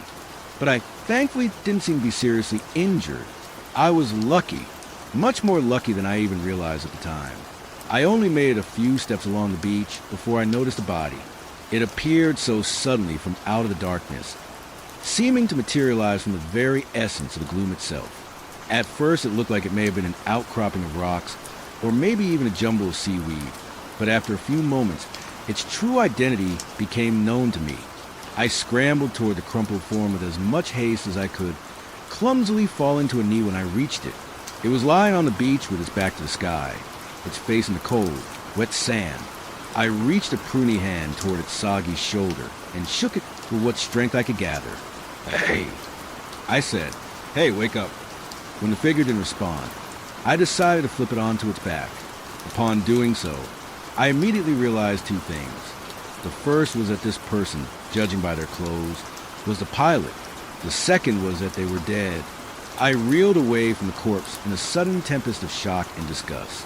The body's vacant, watery eyes seemed to follow me as I went. They bulged out of the corpse's bloated head in a way that seemed like they were trying to escape from their home. I was only able to recognize the pilot from their uniform. I never would have been able to identify them based on the state of their corpse, which had already been ravaged by death and the sea in such a relatively short time. The presence of the dead pilot, while disturbing and tragic, at the very least helped me to settle my swimming mind. I remembered that I had been on a last-minute red-eye flight that was on its way over the Atlantic when we suddenly hit a particularly rough patch of turbulence. This apparently wasn't too much to be concerned about, as the pilot, the same one now lying dead in front of me, hadn't seemed worried at all when announcing the possibility of a slightly bumpy flight. That was before the storm appeared. I returned to my feet and looked back in the direction of the ocean's maw, searching for something, the sinking wreckage, some supplies floating in the angry surf, a deployed lifeboat maybe, but all I could see was more black. It was as if my entire world had been reduced to the inside of an inkwell, in which I was confined for all eternity. Never have I feared the terrible might of the ocean as much as I did in that moment. In the midst of that lashing rain, beneath the alien darkness of the nighttime sky, I suddenly heard a voice calling to me, sounding very far away. I likely wouldn't have even heard it had the storm still been at its worst. I followed the voice with my eyes. Approaching me from farther along the beach was a young woman, who staggered toward me with all the grace and speed that her worn, soaking body could muster. When she finally reached me, she was draining her energy and was reduced to heavy panting that prevented her from speaking for some time. "Are you all right?" I asked her, then realized I could provide a more apt question. "Are you hurt?" She shook her head, then, finally catching her breath, said, "No, but I need your help. There's a man over here who can't stand. I think he has a broken leg." "Where is he?"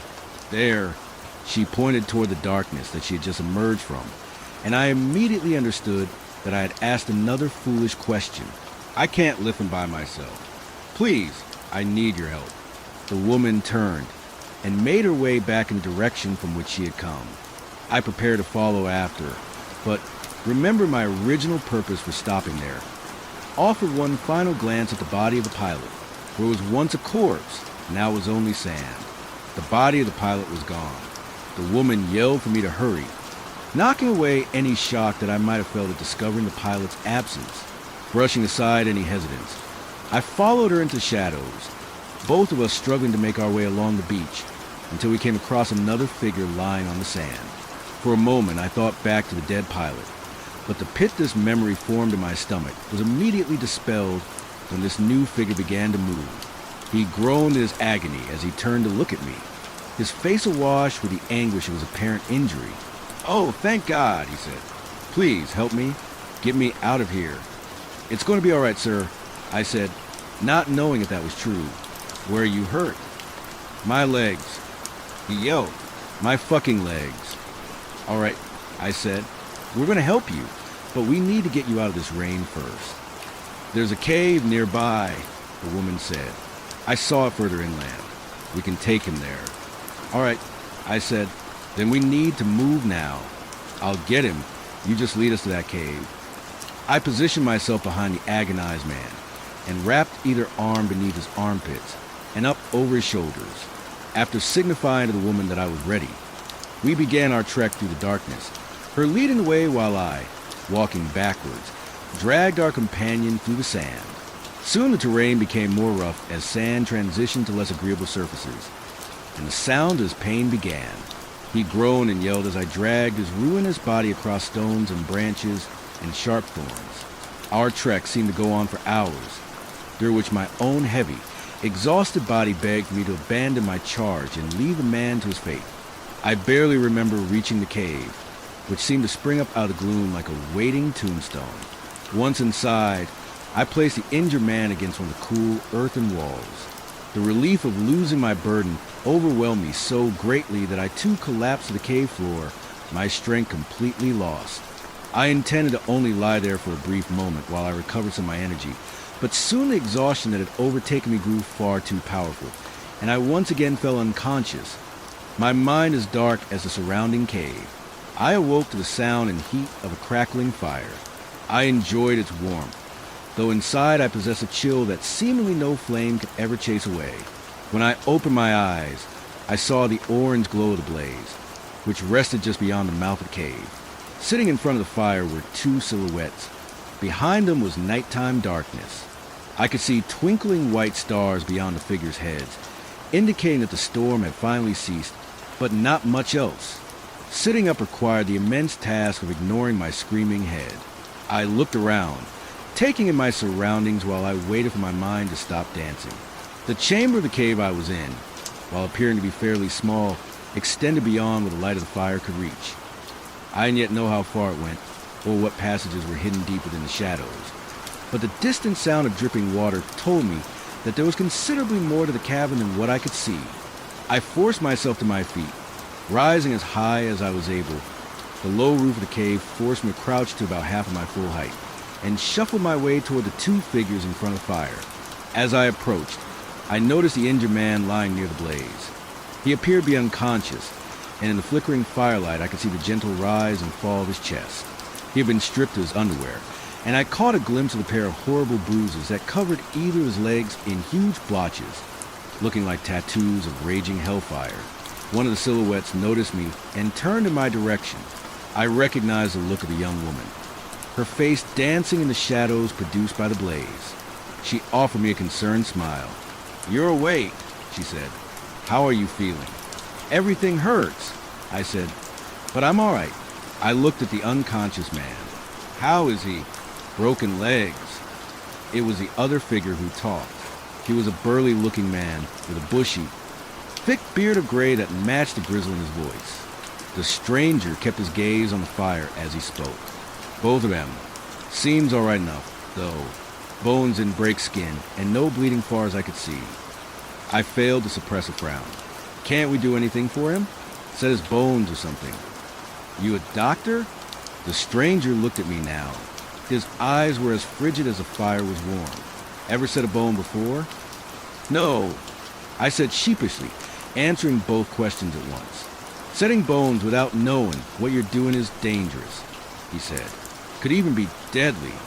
He gestured to the young woman with his chin. "You can ask the nurse all about that." I looked at her. "You're a nurse."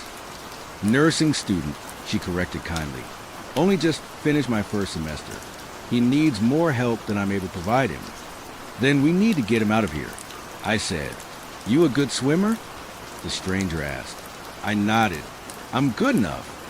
He grunted in some strange affirmation. "Good enough to swim across the Atlantic with him on your back? Because that's the only way you're getting him off of this island." "How sure are you that this is even an island?" the nursing student asked. "Sure enough," he said. "Not much else out where we went down. But I suppose we can find out for certain in the morning.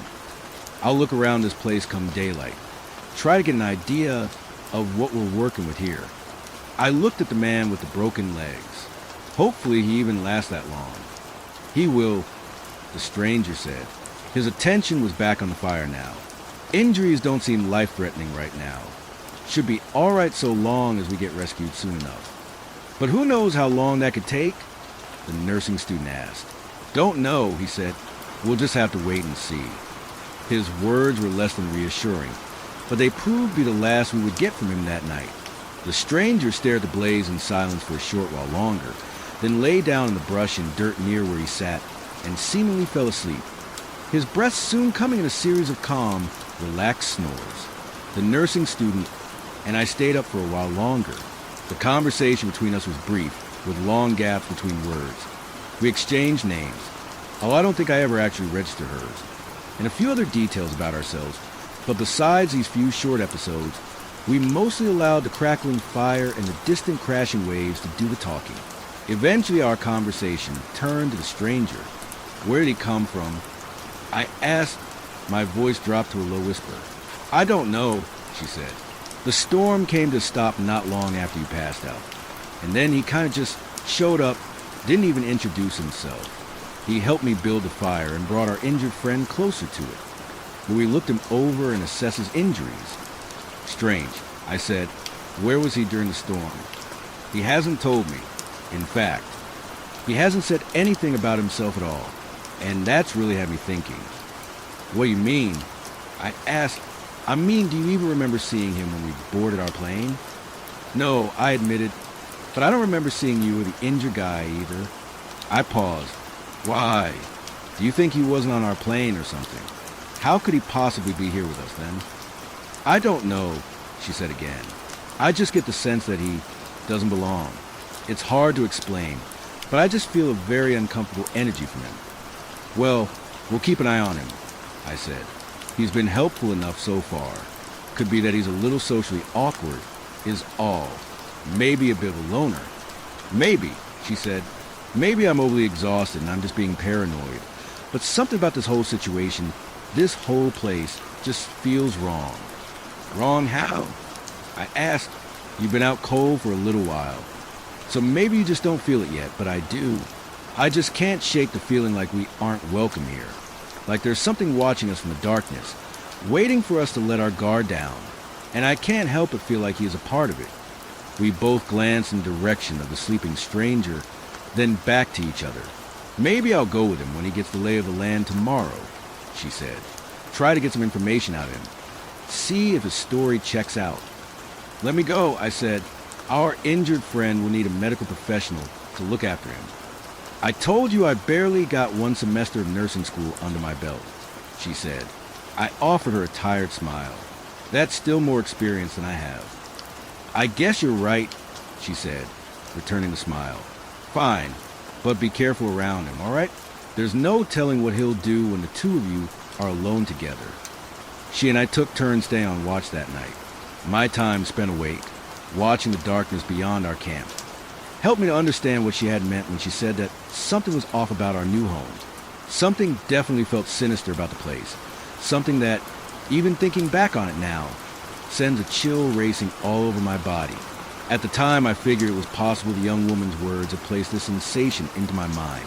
But as I sat near the fire on watch, I couldn't help but feel like there was something or somethings watching us, watching me, from the heavy darkness. The nearby shore, the surrounding trees, even the depths of the cave where the water dripped into the abyss. Wherever there was an absence of light, there was an abundance of eyes, and they were all turned in the same direction. The stranger and our injured companion didn't stir for the rest of the night, until the coming of dawn when the former seemed to rise like clockwork at the first trickle of sunlight. I was on watch when he awoke. He sat up with an almost inhuman roboticness that made my skin want to crawl right off of my body. Maybe the nursing student was right, I thought. Maybe something was wrong with the stranger. Or maybe her paranoia had infected me too. It was difficult to tell. The young woman and the injured man awoke shortly after, but the latter was in a state of such pain and agony that he was practically incoherent, and drifted between states of consciousness the way parts from our plane surely drifted along the surface of the nearby ocean. The stranger didn't speak for nearly an hour after waking. He sat in his same spot, stoking the fire and resupplying it with fresh kindling, before abruptly standing and saying to nobody in particular, "Go and take a look around. See what I can find." "I'll come with you," I said, perhaps too quickly. He offered me an apathetic look. Would be able to move more quickly on my own. "You're also more likely to hurt yourself and not have anybody come help you," the nursing student said. She knelt next to the semi-conscious injured man and felt his forehead. I could tell by her grimace that he was likely running concerningly warm, despite what his intermittent shivers would have suggested. The stranger thought about this for a moment. "All right, but keep up." I nodded, climbed to my feet with a groan, and offered the nursing student and her patient one final glance before departing into the unknown with the stranger. I had the strangest fear that I would never see either of them again. This fear was later proved to be unfounded. Of course, I would still see one of them yet, at the very least. I followed the stranger back to the beach, which looked so much smaller in the morning sunlight. The azure ocean, more inviting than its obsidian counterpart, was still just as imposing in its vastness as its nighttime self. Even in the light of day, it was obvious that the endless body of water could easily swallow us whole if it chose to, and I didn't intend to give a reason to do so. I still saw no sign of the plane wreckage, and figured it had either long since sank to the bottom of the ocean, or had otherwise drifted beyond the gently crashing waves to a point that I could not see with my naked eye. The stranger drew a deep line in the sand with his boot. Gonna get an idea of how far around this island is. See if we can't make a full loop of it in a decent time. He started walking, not waiting for me, and I hustled to square up next to him. Each step through the heavy sand felt like trudging through a dense pool of water to my aching body, but the stranger hardly seemed to notice the extra effort. After that, we'd best head inland and look for a water source. That's most important of all. His words made me realize just how thirsty I was. The creeping pain of dehydration hurt more than any pangs of hunger that I felt. My head pounded with the absence of water. My pulpy, scabbed tongue screamed for mercy. "How long do you think we'll be here?" "Could be days," he said bluntly. "Could be years." Years! The word felt impossible on my swollen tongue. He nodded without looking at me. Not every missing flight gets found. I heard about a flight filled with college students that went down over this very stretch of the Atlantic a number of years ago. They eventually had to give up the search, probably much more quickly than you'd like to know. I frowned at the thought, but said nothing when the stranger realized he wouldn't be getting a response. He went on. "If we're going to be here for a while, Then we're going to have to trust each other. That means no scheming behind each other's backs. These words brought me to a sudden halt. He did the same, and our eyes finally met. To my surprise, there was no anger in the stranger's gaze. In fact, there didn't appear to be much of anything there at all. I'm good at looking like I'm asleep, ain't I? I waited a while to respond, not sure what to say. The words I finally chose felt weak, pathetic. I'm sorry. He nodded and began walking again. I followed his lead. For what it's worth, I do remember seeing you on that flight yesterday. Can't say the same for the other two. Doesn't mean they weren't there, but again, for what it's worth. Are you saying you think they weren't on a flight? What I mean is that we probably have more to worry about than just getting food and water here, he said. I'll give that girl credit. She was right about this place. Something is wrong here. I didn't sleep a wink last night, despite what you may have thought. I was too busy keeping my ears open, too busy listening to all the strange sounds in the darkness, many of which you may have even missed. I felt that presence, felt his eyes on me. There was something out there beyond the light of our fire, and it was watching us, make no mistake about it. An animal? I asked. He shook his head. We didn't speak much after that.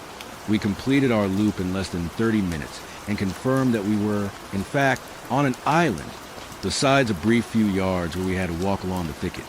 The beach remained uninterrupted, allowing for a straightforward journey along our circle.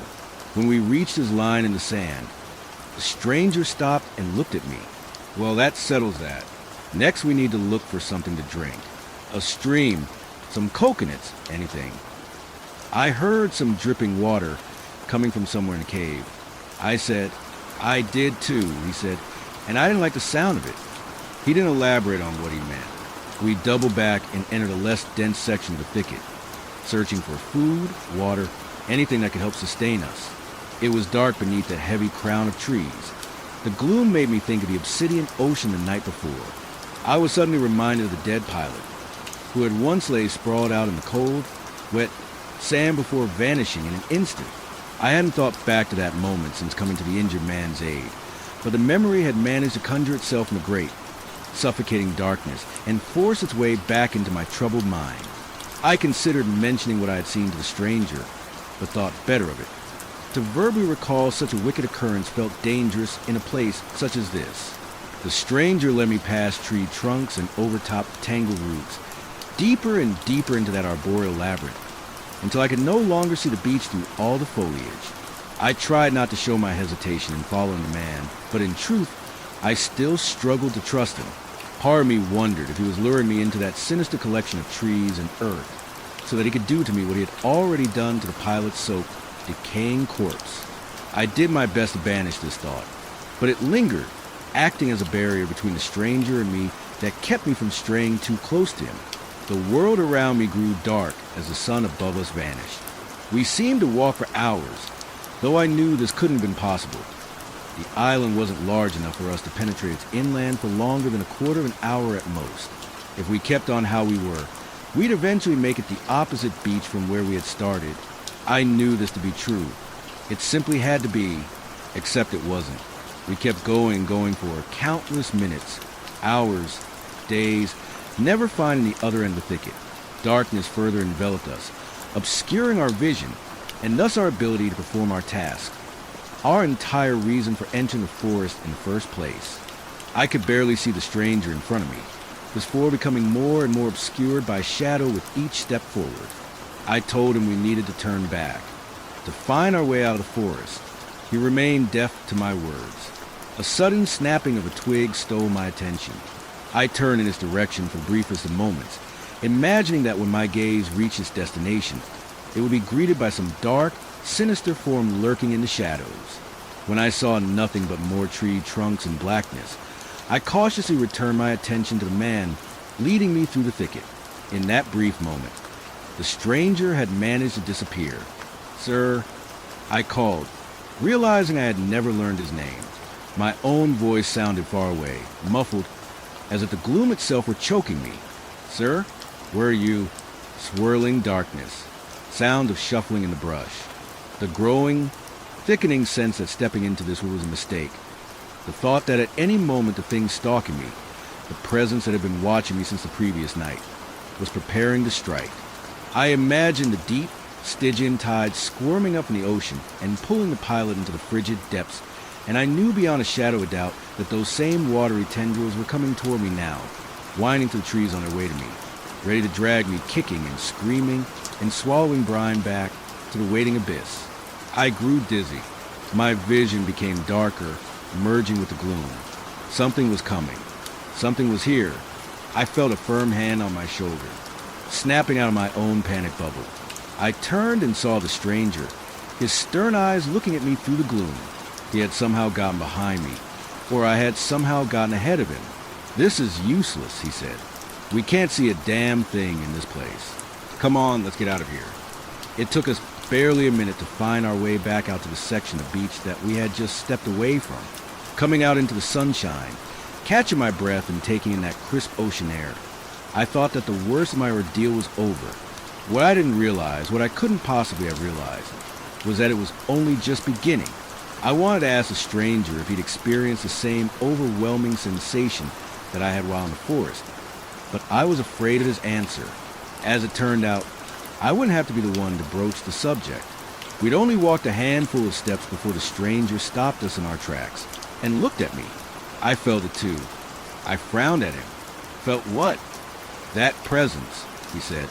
There, among the trees. It was the same presence that watched us all through the night. There's evil on this island with us. This much I believe without a shadow of a doubt. What do you think it is? I haven't a clue, he said, and I'm not sure I want to know. The camp was deserted, the fire in shambles.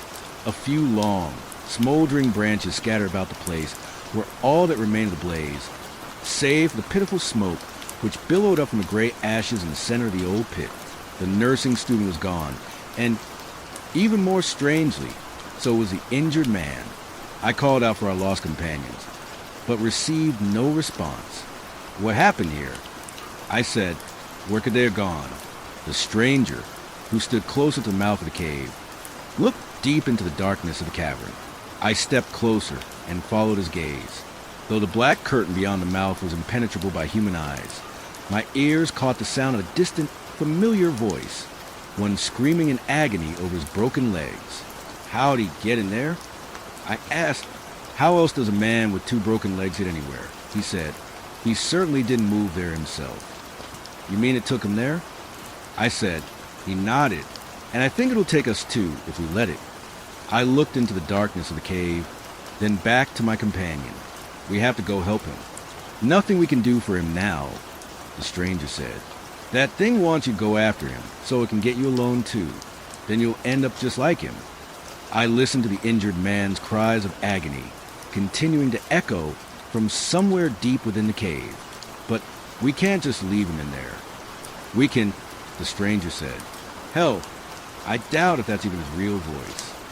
He picked up one of the smoldering branches. That poor fella is likely already gone by now. What are you going to do with that? Only thing I can do now, he said. Gonna burn this whole place to the ground and pray that the fire is enough to purge the evil that rots here. Or at the very least keeps it contained to that cave. I looked at him, then once again turned my eyes back at the wailing cave. After another moment, I picked up one of the smoldering branches and turned toward the cavern's waiting lips. I have to go after him. You'll die, the stranger said plainly. Die or worse. But I won't stop you. These were the last words I ever heard from him. Without looking back, I blew on my smoldering branch in order to reignite some of its flame, ducked in the shallow mouth of the cave, and allowed the darkness to take me. My makeshift torch did little to light the way ahead, and so I was forced to use the injured man's agonized cries to guide me through the squirming, smothering darkness. I thought about the presence. How long had it been on this island? Centuries? Eternities? Since time immemorial. Just waiting for poor castaways like us to arrive on its demonic shores? I couldn't ever know, nor was I sure I even wanted to. I understood that the stranger was right about this most likely being a trap. I was almost certainly shuffling toward my own death, but I couldn't bring myself to turn back around. I hadn't known for sure whether the injured man was down there. If I abandoned him without knowing the truth, It would have haunted me for the rest of my life, as long or as short as that was meant to be. The injured man's voice came from everywhere and nowhere. Sometimes it seemed to suddenly grow louder, then just as quickly fade away. Soon it disappeared entirely, replaced by the sound of dripping water, which was itself replaced by the sound of a small, flowing stream. By now I was certain that the injured man wasn't actually down there, but I couldn't turn back. The presence was guiding me forward. The only reason it allowed me to continue on was because I was choosing to bend to its whim. To defy, it would surely only bring about my premature doom. I saw the stream of water, which looked to flow from out a nearby wall, only to quickly disappear beyond my torch's glow. Back into the waiting gloom, a silhouette crouched there, greedily drinking from the stream. As I drew within arm's length of the running water, I realized that the silhouette had become, or it always was, my own shadow, doing what I so desperately wished I could do. I suddenly forgot all about the injured man and his agonized cries. I forgot about wanting to leave that cave, about wanting to go home. All I could focus on was the insatiable desire to quench my thirst. The cool, rushing water beckoned my parched lips, sang to my crumbling tongue like a siren. I leaned closer, answering its sweet call, until I could feel its racing chill right in front of my face. All I had to do was lean just a little bit farther. But then I stopped. Something inside of me, something small but mighty, told me that I couldn't drink that water. It told me that I needed to get as far away from that stream as I possibly could. Heeding this inner voice, I sat up, pulling my face away from the stream with great, almost insurmountable difficulty, only to have it shoved back down, directly into the rushing deluge. The torch fell from my grip as my face slammed into the earthen surface beneath the waiting water. I heard the nursing student's whispering voice in my ear, telling me to open my mouth, to suckle from the vitality of the stream. I fought to keep my dry, crackled lips shut against the antagonizing flow for as long as I could. But soon the voice of suggestion, or maybe even my own, forced those same lips open and allowed the water to enter me freely. Its cool, soothing touch ran over my teeth and embraced my aching tongue. I sat there, my face pressed against the stream, for close to 30 seconds, sure that my fate was to drown there in the dark, my body no longer my own. But then I felt the pressure against my skull lessen, and I managed to pull away. I sat there, soaking wet and gasping, for only a few short moments before I snatched up my torch, still barely alive with its red glow, and rushed away from the stream, back in the direction that I thought I'd come from.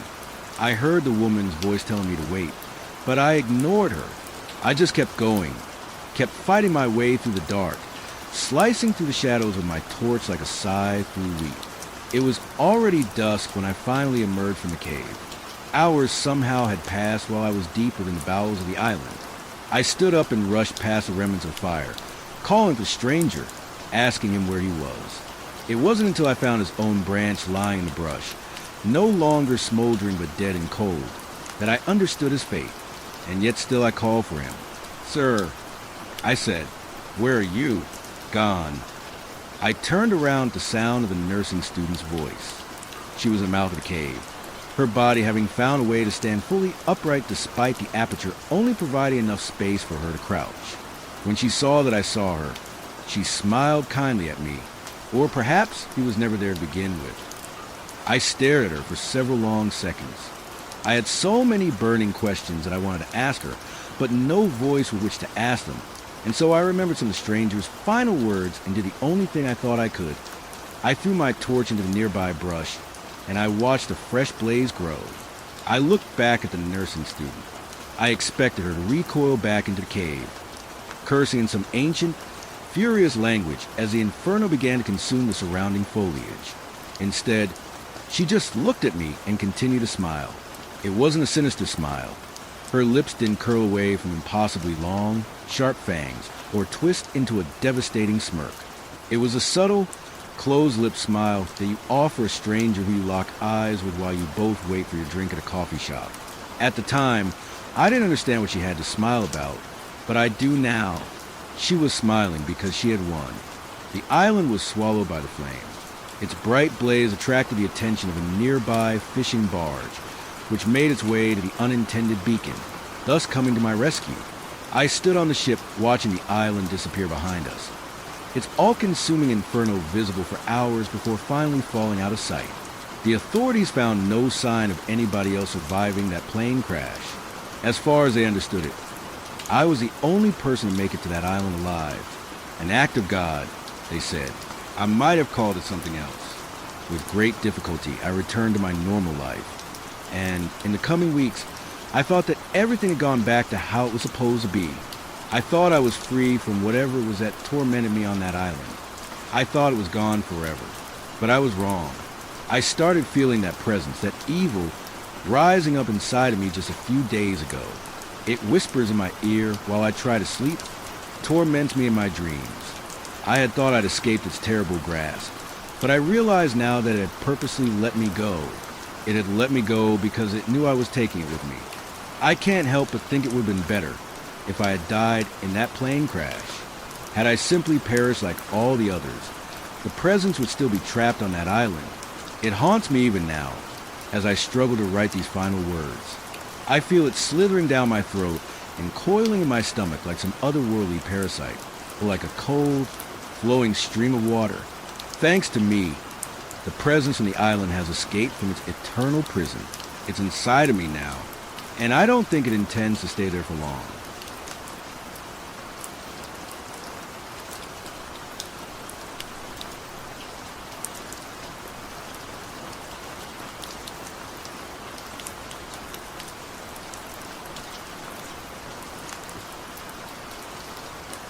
Story 8. Have you been Brazil? Yeah, Brazil. You know, samba, football, beaches. Well, if you've been there, you probably know it's absolutely beautiful. I should know I am Brazilian, born and bred. Obviously, we get some bad press. Violence in the bigger cities, poverty, drugs. I'm not saying it doesn't exist, but it's massively blown out of proportion by your odd gringo, who thinks it's an anthropological experience to hike up the favela in Rio and risk getting their brand new phone stolen. What most people don't realize, though, is that Brazil is a huge country, bigger than the contiguous USA. And yet all people think about when they hear Brazil is what I said before: samba, football, beaches. Every once in a while you get that one smart aleck chiming in to say something about either bikinis or Brazilian butt lifts. Yeah, we have those too, but in between the beaches and the butt lifts, Brazil has a lot to offer. You've likely heard all about the Amazon rainforest, the biggest and most biodiverse tropical rainforest in the world. But have you heard about the Cerrado? I didn't think so. It's the most biodiverse tropical savanna in the world, and yet not many people even know about its existence. Then again, so many people still think our capital is either Rio or Sao Paulo. Well, our story takes place around the actual capital, Brasilia, in the middle of the Cerrado. When I was younger, my dad worked for one of the UN agencies in the city, a foreigner. He married my mom in his third year in the country and decided to stay. He bought a plot of land a little ways outside the city and built a fairly large house on a hill overlooking a small creek. The house was amazing, if only a little out of place, built among the shrubbery and twisted trees common to the Cerrado. It was the only house for a good distance. And my dad decided to build it in a style reminiscent of his home country. The result was that it stuck out like a sore thumb. Imagine walking around a Brazilian savanna, miles away from any civilization, and you find what looks to be a miniaturized Dutch canal house. But then, my dad's always been a bit eccentric, where most upper-middle-class Brazilians would insist on hiring help to tend the garden or clean the house. My dad insisted on doing it all himself. Knew, he'd say in the thick Dutch accent he always denied having, a man should know how to do these things himself. I was always too scared about being in the garden. Something just always felt off to me there. No life for miles, and yet it always felt a little too loud for me. Cicadas, birds, and the odd howler monkey screams made it too scary for a fragile kid like me. So I'd avoid it as best I could.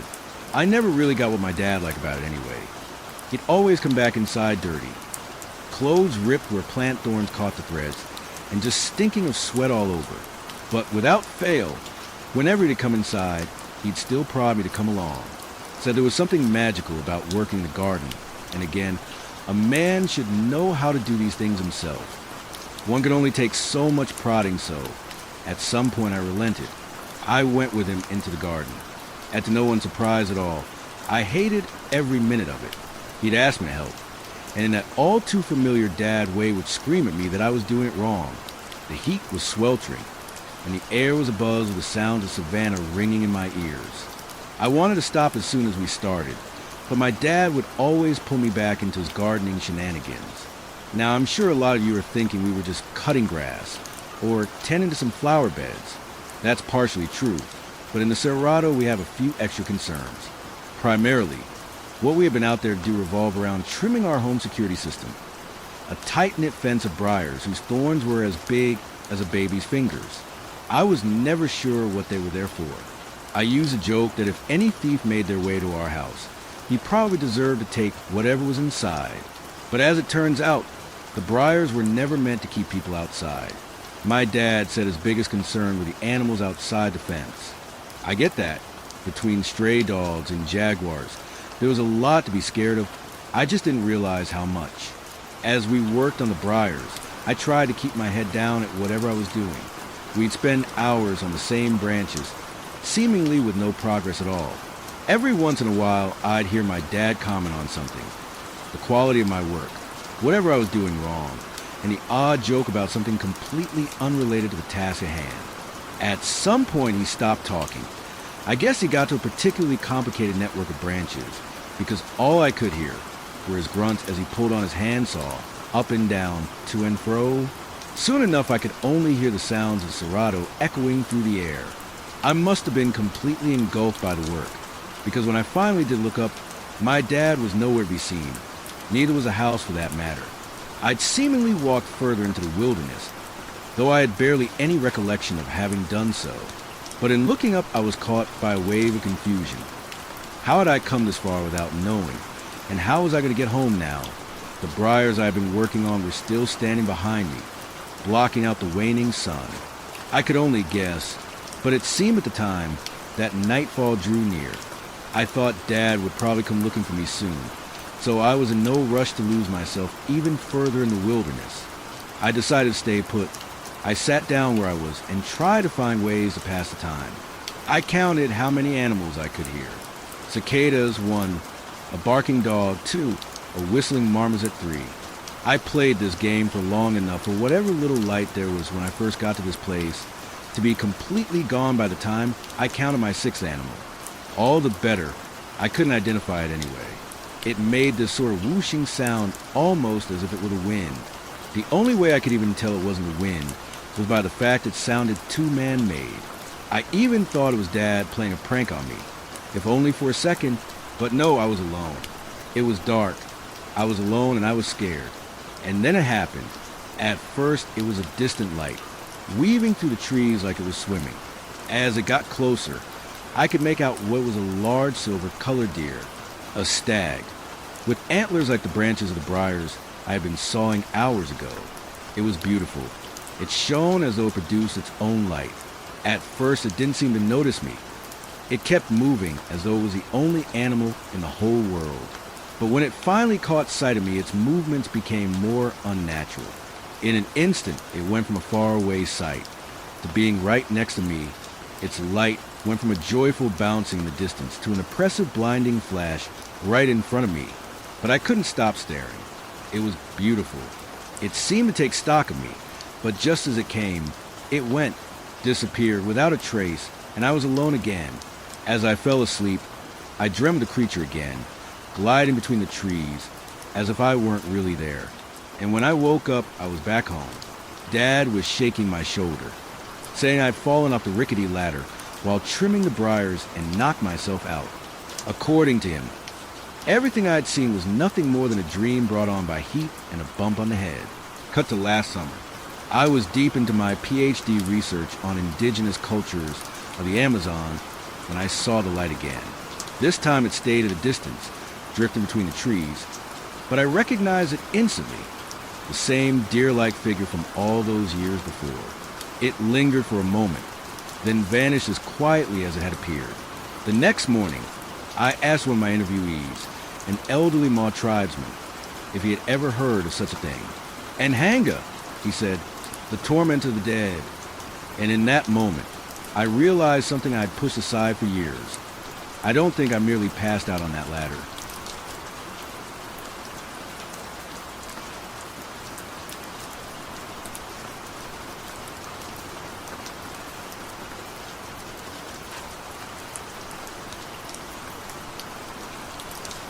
Story 9, The Strawberry Bear.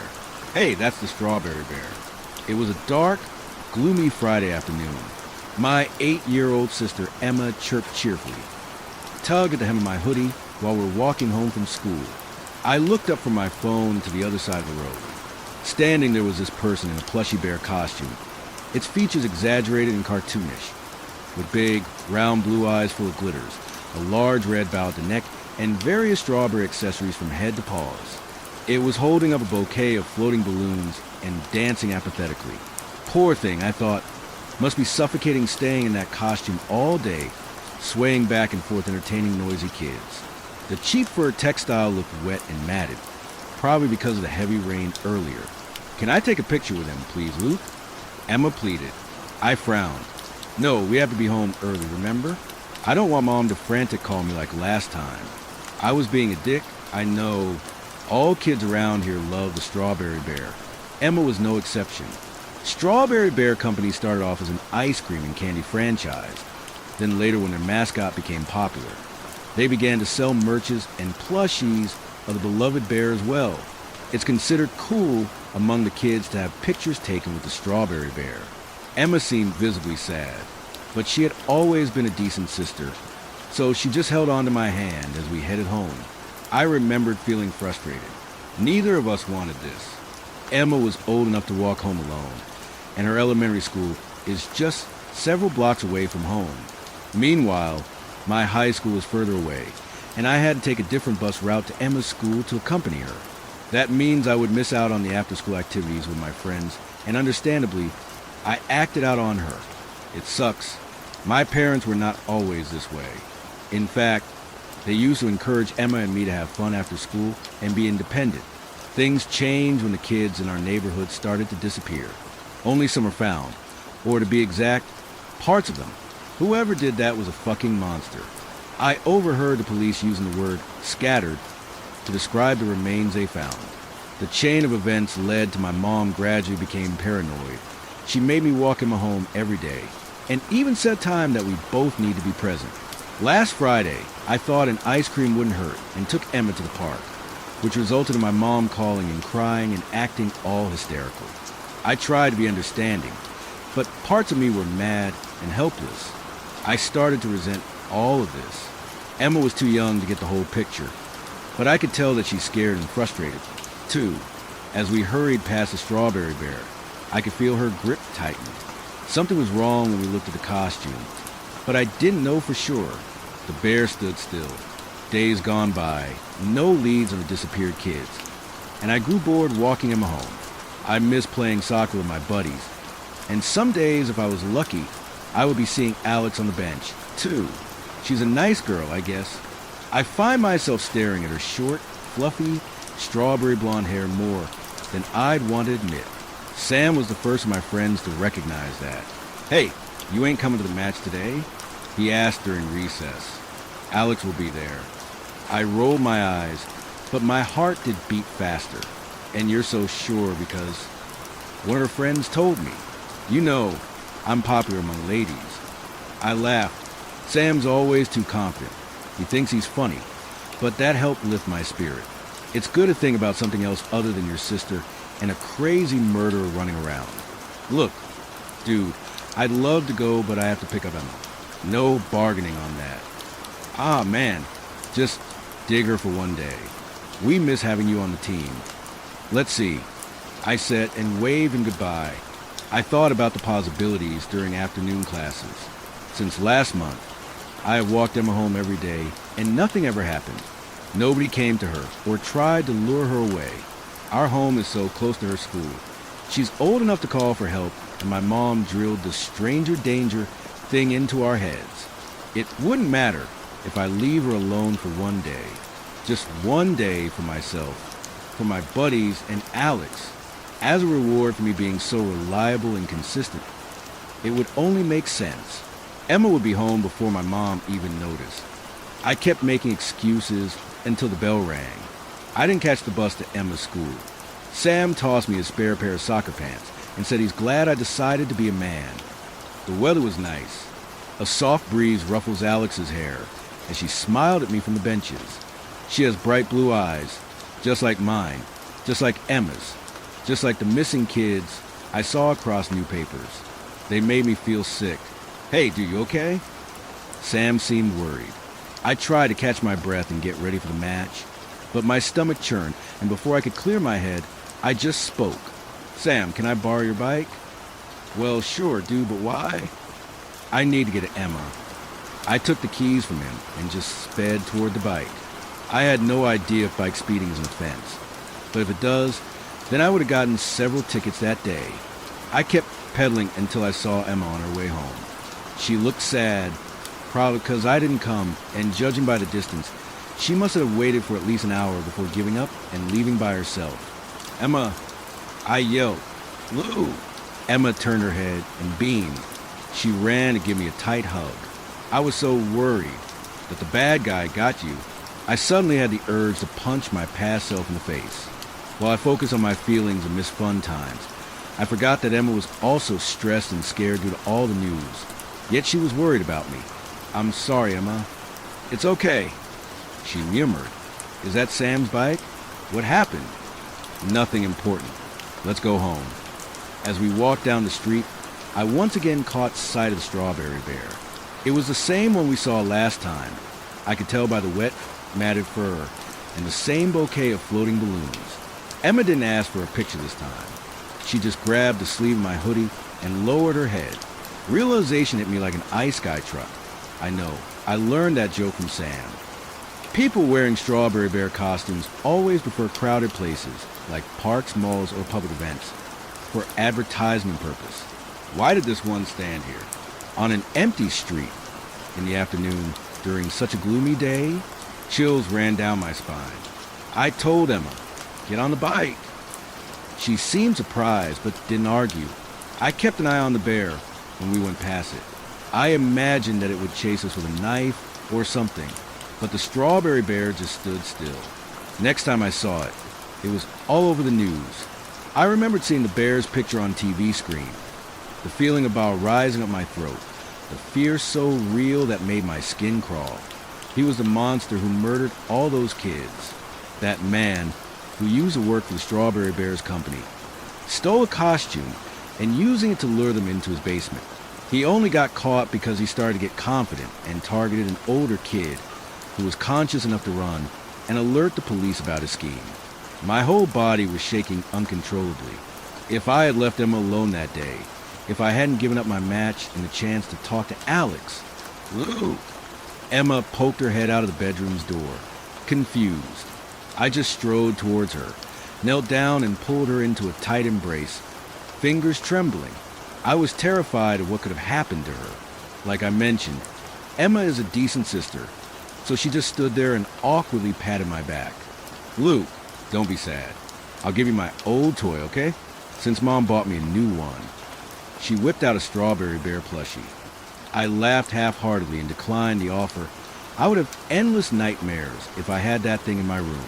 But looking at the bear again under broad daylight, I finally realized why it felt so wrong. Emma's plushie, the official mascot, has bright, almost neon pink fur. I hugged my sister again, tighter, fighting the urge to gag. The strawberry bear murderer we met dressed in a wet, matted, burgundy-colored costume. It was drenched in blood.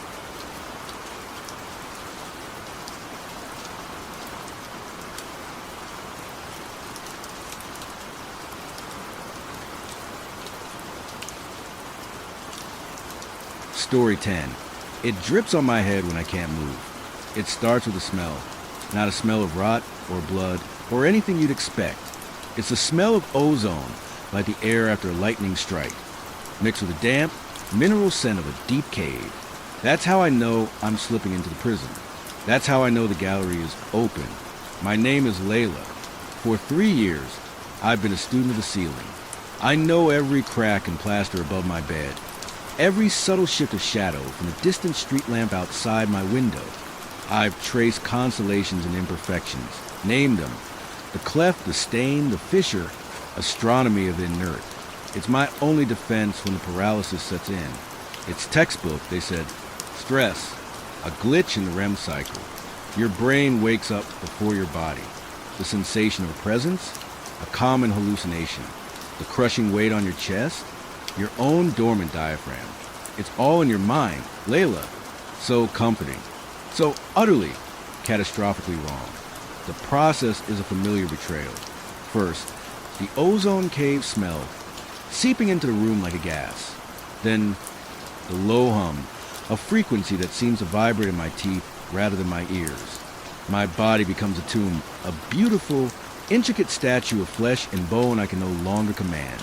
I am a mind in a marble casing. And then the understanding that I am not alone in the gallery. It stands just outside my field of vision, always in the periphery, a clot of deeper darkness in the already dark room. I can't turn my head to see it. The gallery's rules are strict. I can only stare at my ceiling constellations and feel it approach. The temperature drops. Not a chill, but an absence of warmth, as if it's drawing the energy from the air itself. And I would hear the breathing. Not mine. This was a wet, rhythmic sound, a slow inhalation that ended in a faint, bubbling gurgle. It was a sound of something with inefficient lungs, something that wasn't built for this air. Then comes the wetness. A single, cold drop. It lands on my temple, just at the hairline, and slides with agonizing slowness down into my hair.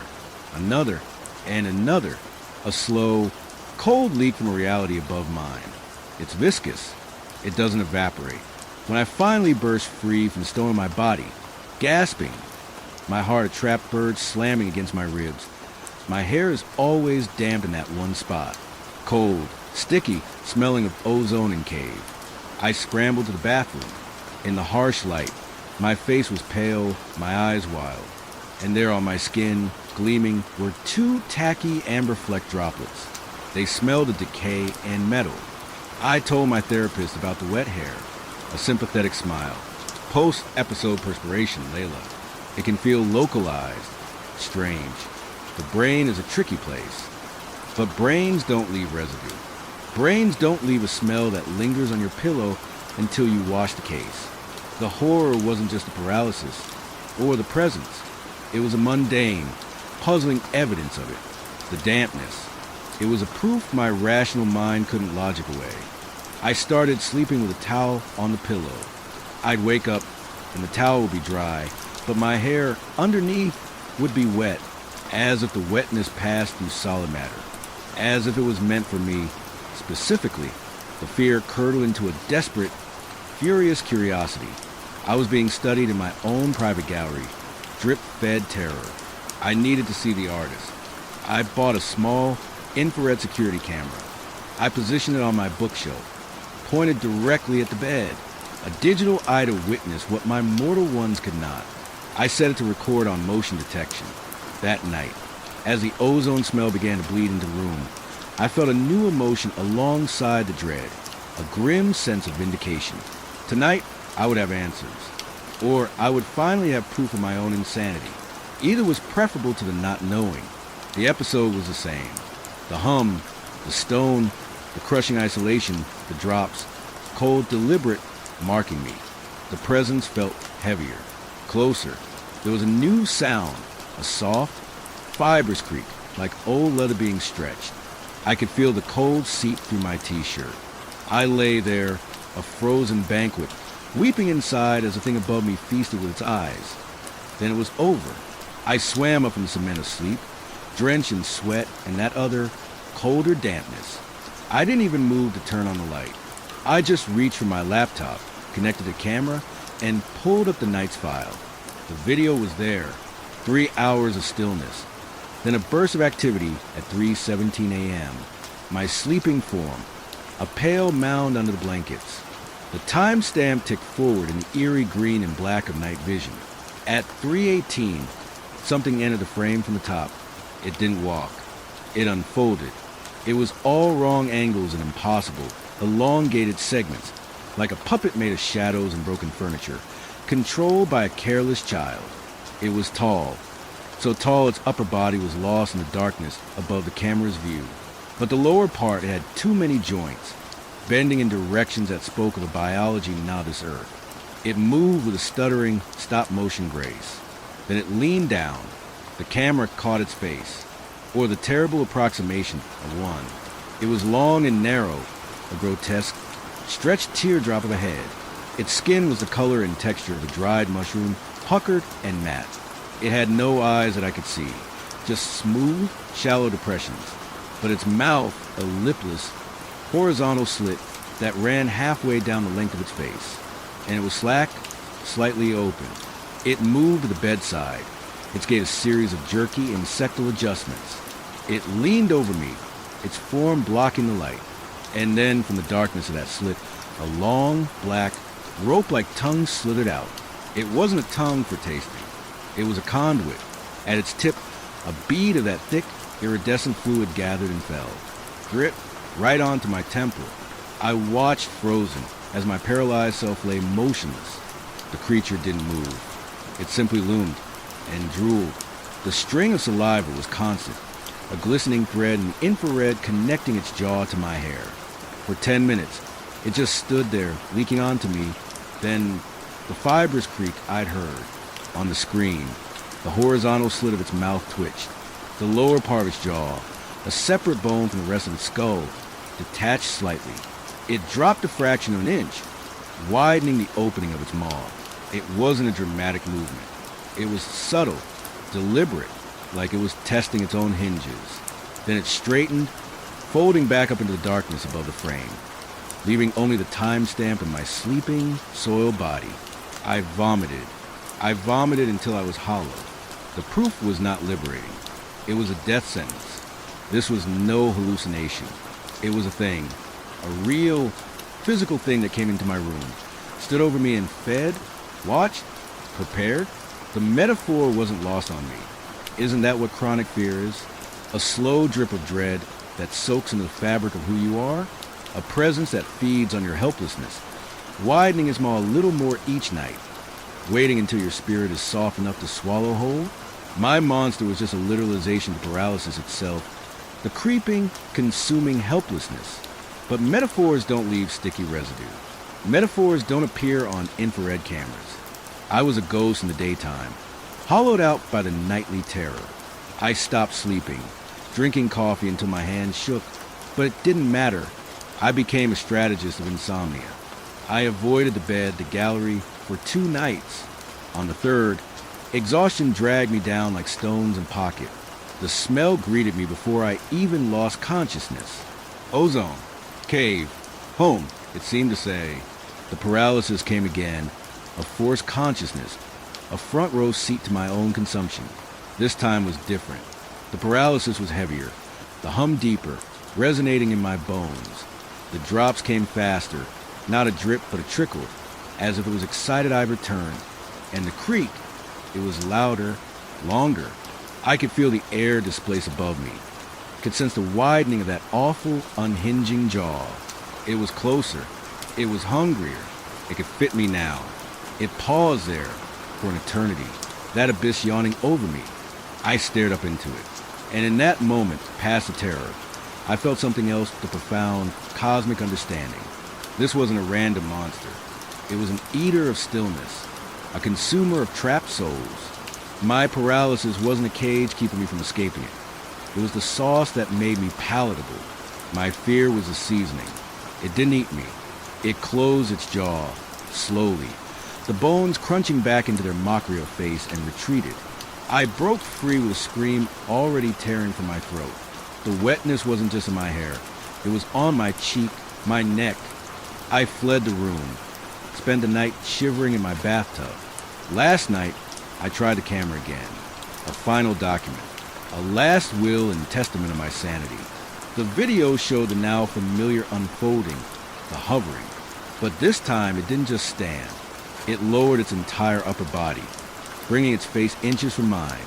The slack mouth, that dripping slit, filled the screen, and as I watched, paralyzed on tape, The lower jaw unhinged with a sickening, sustained crackle. It dropped down, revealing a gullet of impenetrable blackness. The mouth was now a yawning chasm, wide enough to fit over my entire head. It held that position, a living, breathing mouth hole poised over my face. The drool wasn't a drip now. It was a rivulet pouring over my forehead and hair. It stayed like that for the entire episode. Not feeding. Not yet. Just measuring. Practicing. The episode ended. On screen, I gasped and stirred. And the creature, it didn't jerk away. It didn't flee. It slowly, so slowly closed its jaw. The hinge lifted with that same leathery creak. Then it turned its smooth, eyeless face. It turned toward the camera. It tilted its head, as if noticing the little red eye for the first time. As if it knew I'd been watching. As if it knew I knew. It didn't unfold away. It simply faded, dissolving into the shadows not as something leaving, but as something retreating into a layer of reality just behind my own. I'm writing this now at 4 p.m., sitting in a sunbeam. The world is bright and normal, but I can still smell the cave. The damp spot in my hair from last night never quite dried. It's cold and it smells like my future. I am not safe. The light means nothing. It's in my house. It's in the negative space behind my eyelids. I can feel it waiting in the walls, in the quiet hum of appliances, in the very air I breathe. I know what it wants. It's done tasting. It's done practicing. Tonight, when the paralysis pins me and the shadow unfolds, and the dripping starts, it won't stop at dripping. The jaw will unhinge, wider than ever before, and it will keep going. And I will lie there, my silent screams of final garnish, as it finally consumes the feast it has been patiently preparing. And yet another part of me knows it's not waiting for the paralysis anymore. That was just the training wheels. It was using the paralysis as a conduit, a door. Now the door is wedged open. It knows I see it. The rules have changed. Sleep always wins. Eventually, the body betrays the mind. Eventually, I will go back to the gallery. And when I do, I don't think I'll be paralyzed. I think I'll be awake. I think I'll be able to move. I'll be able to scream. And I think its jaw is now wide enough to fit.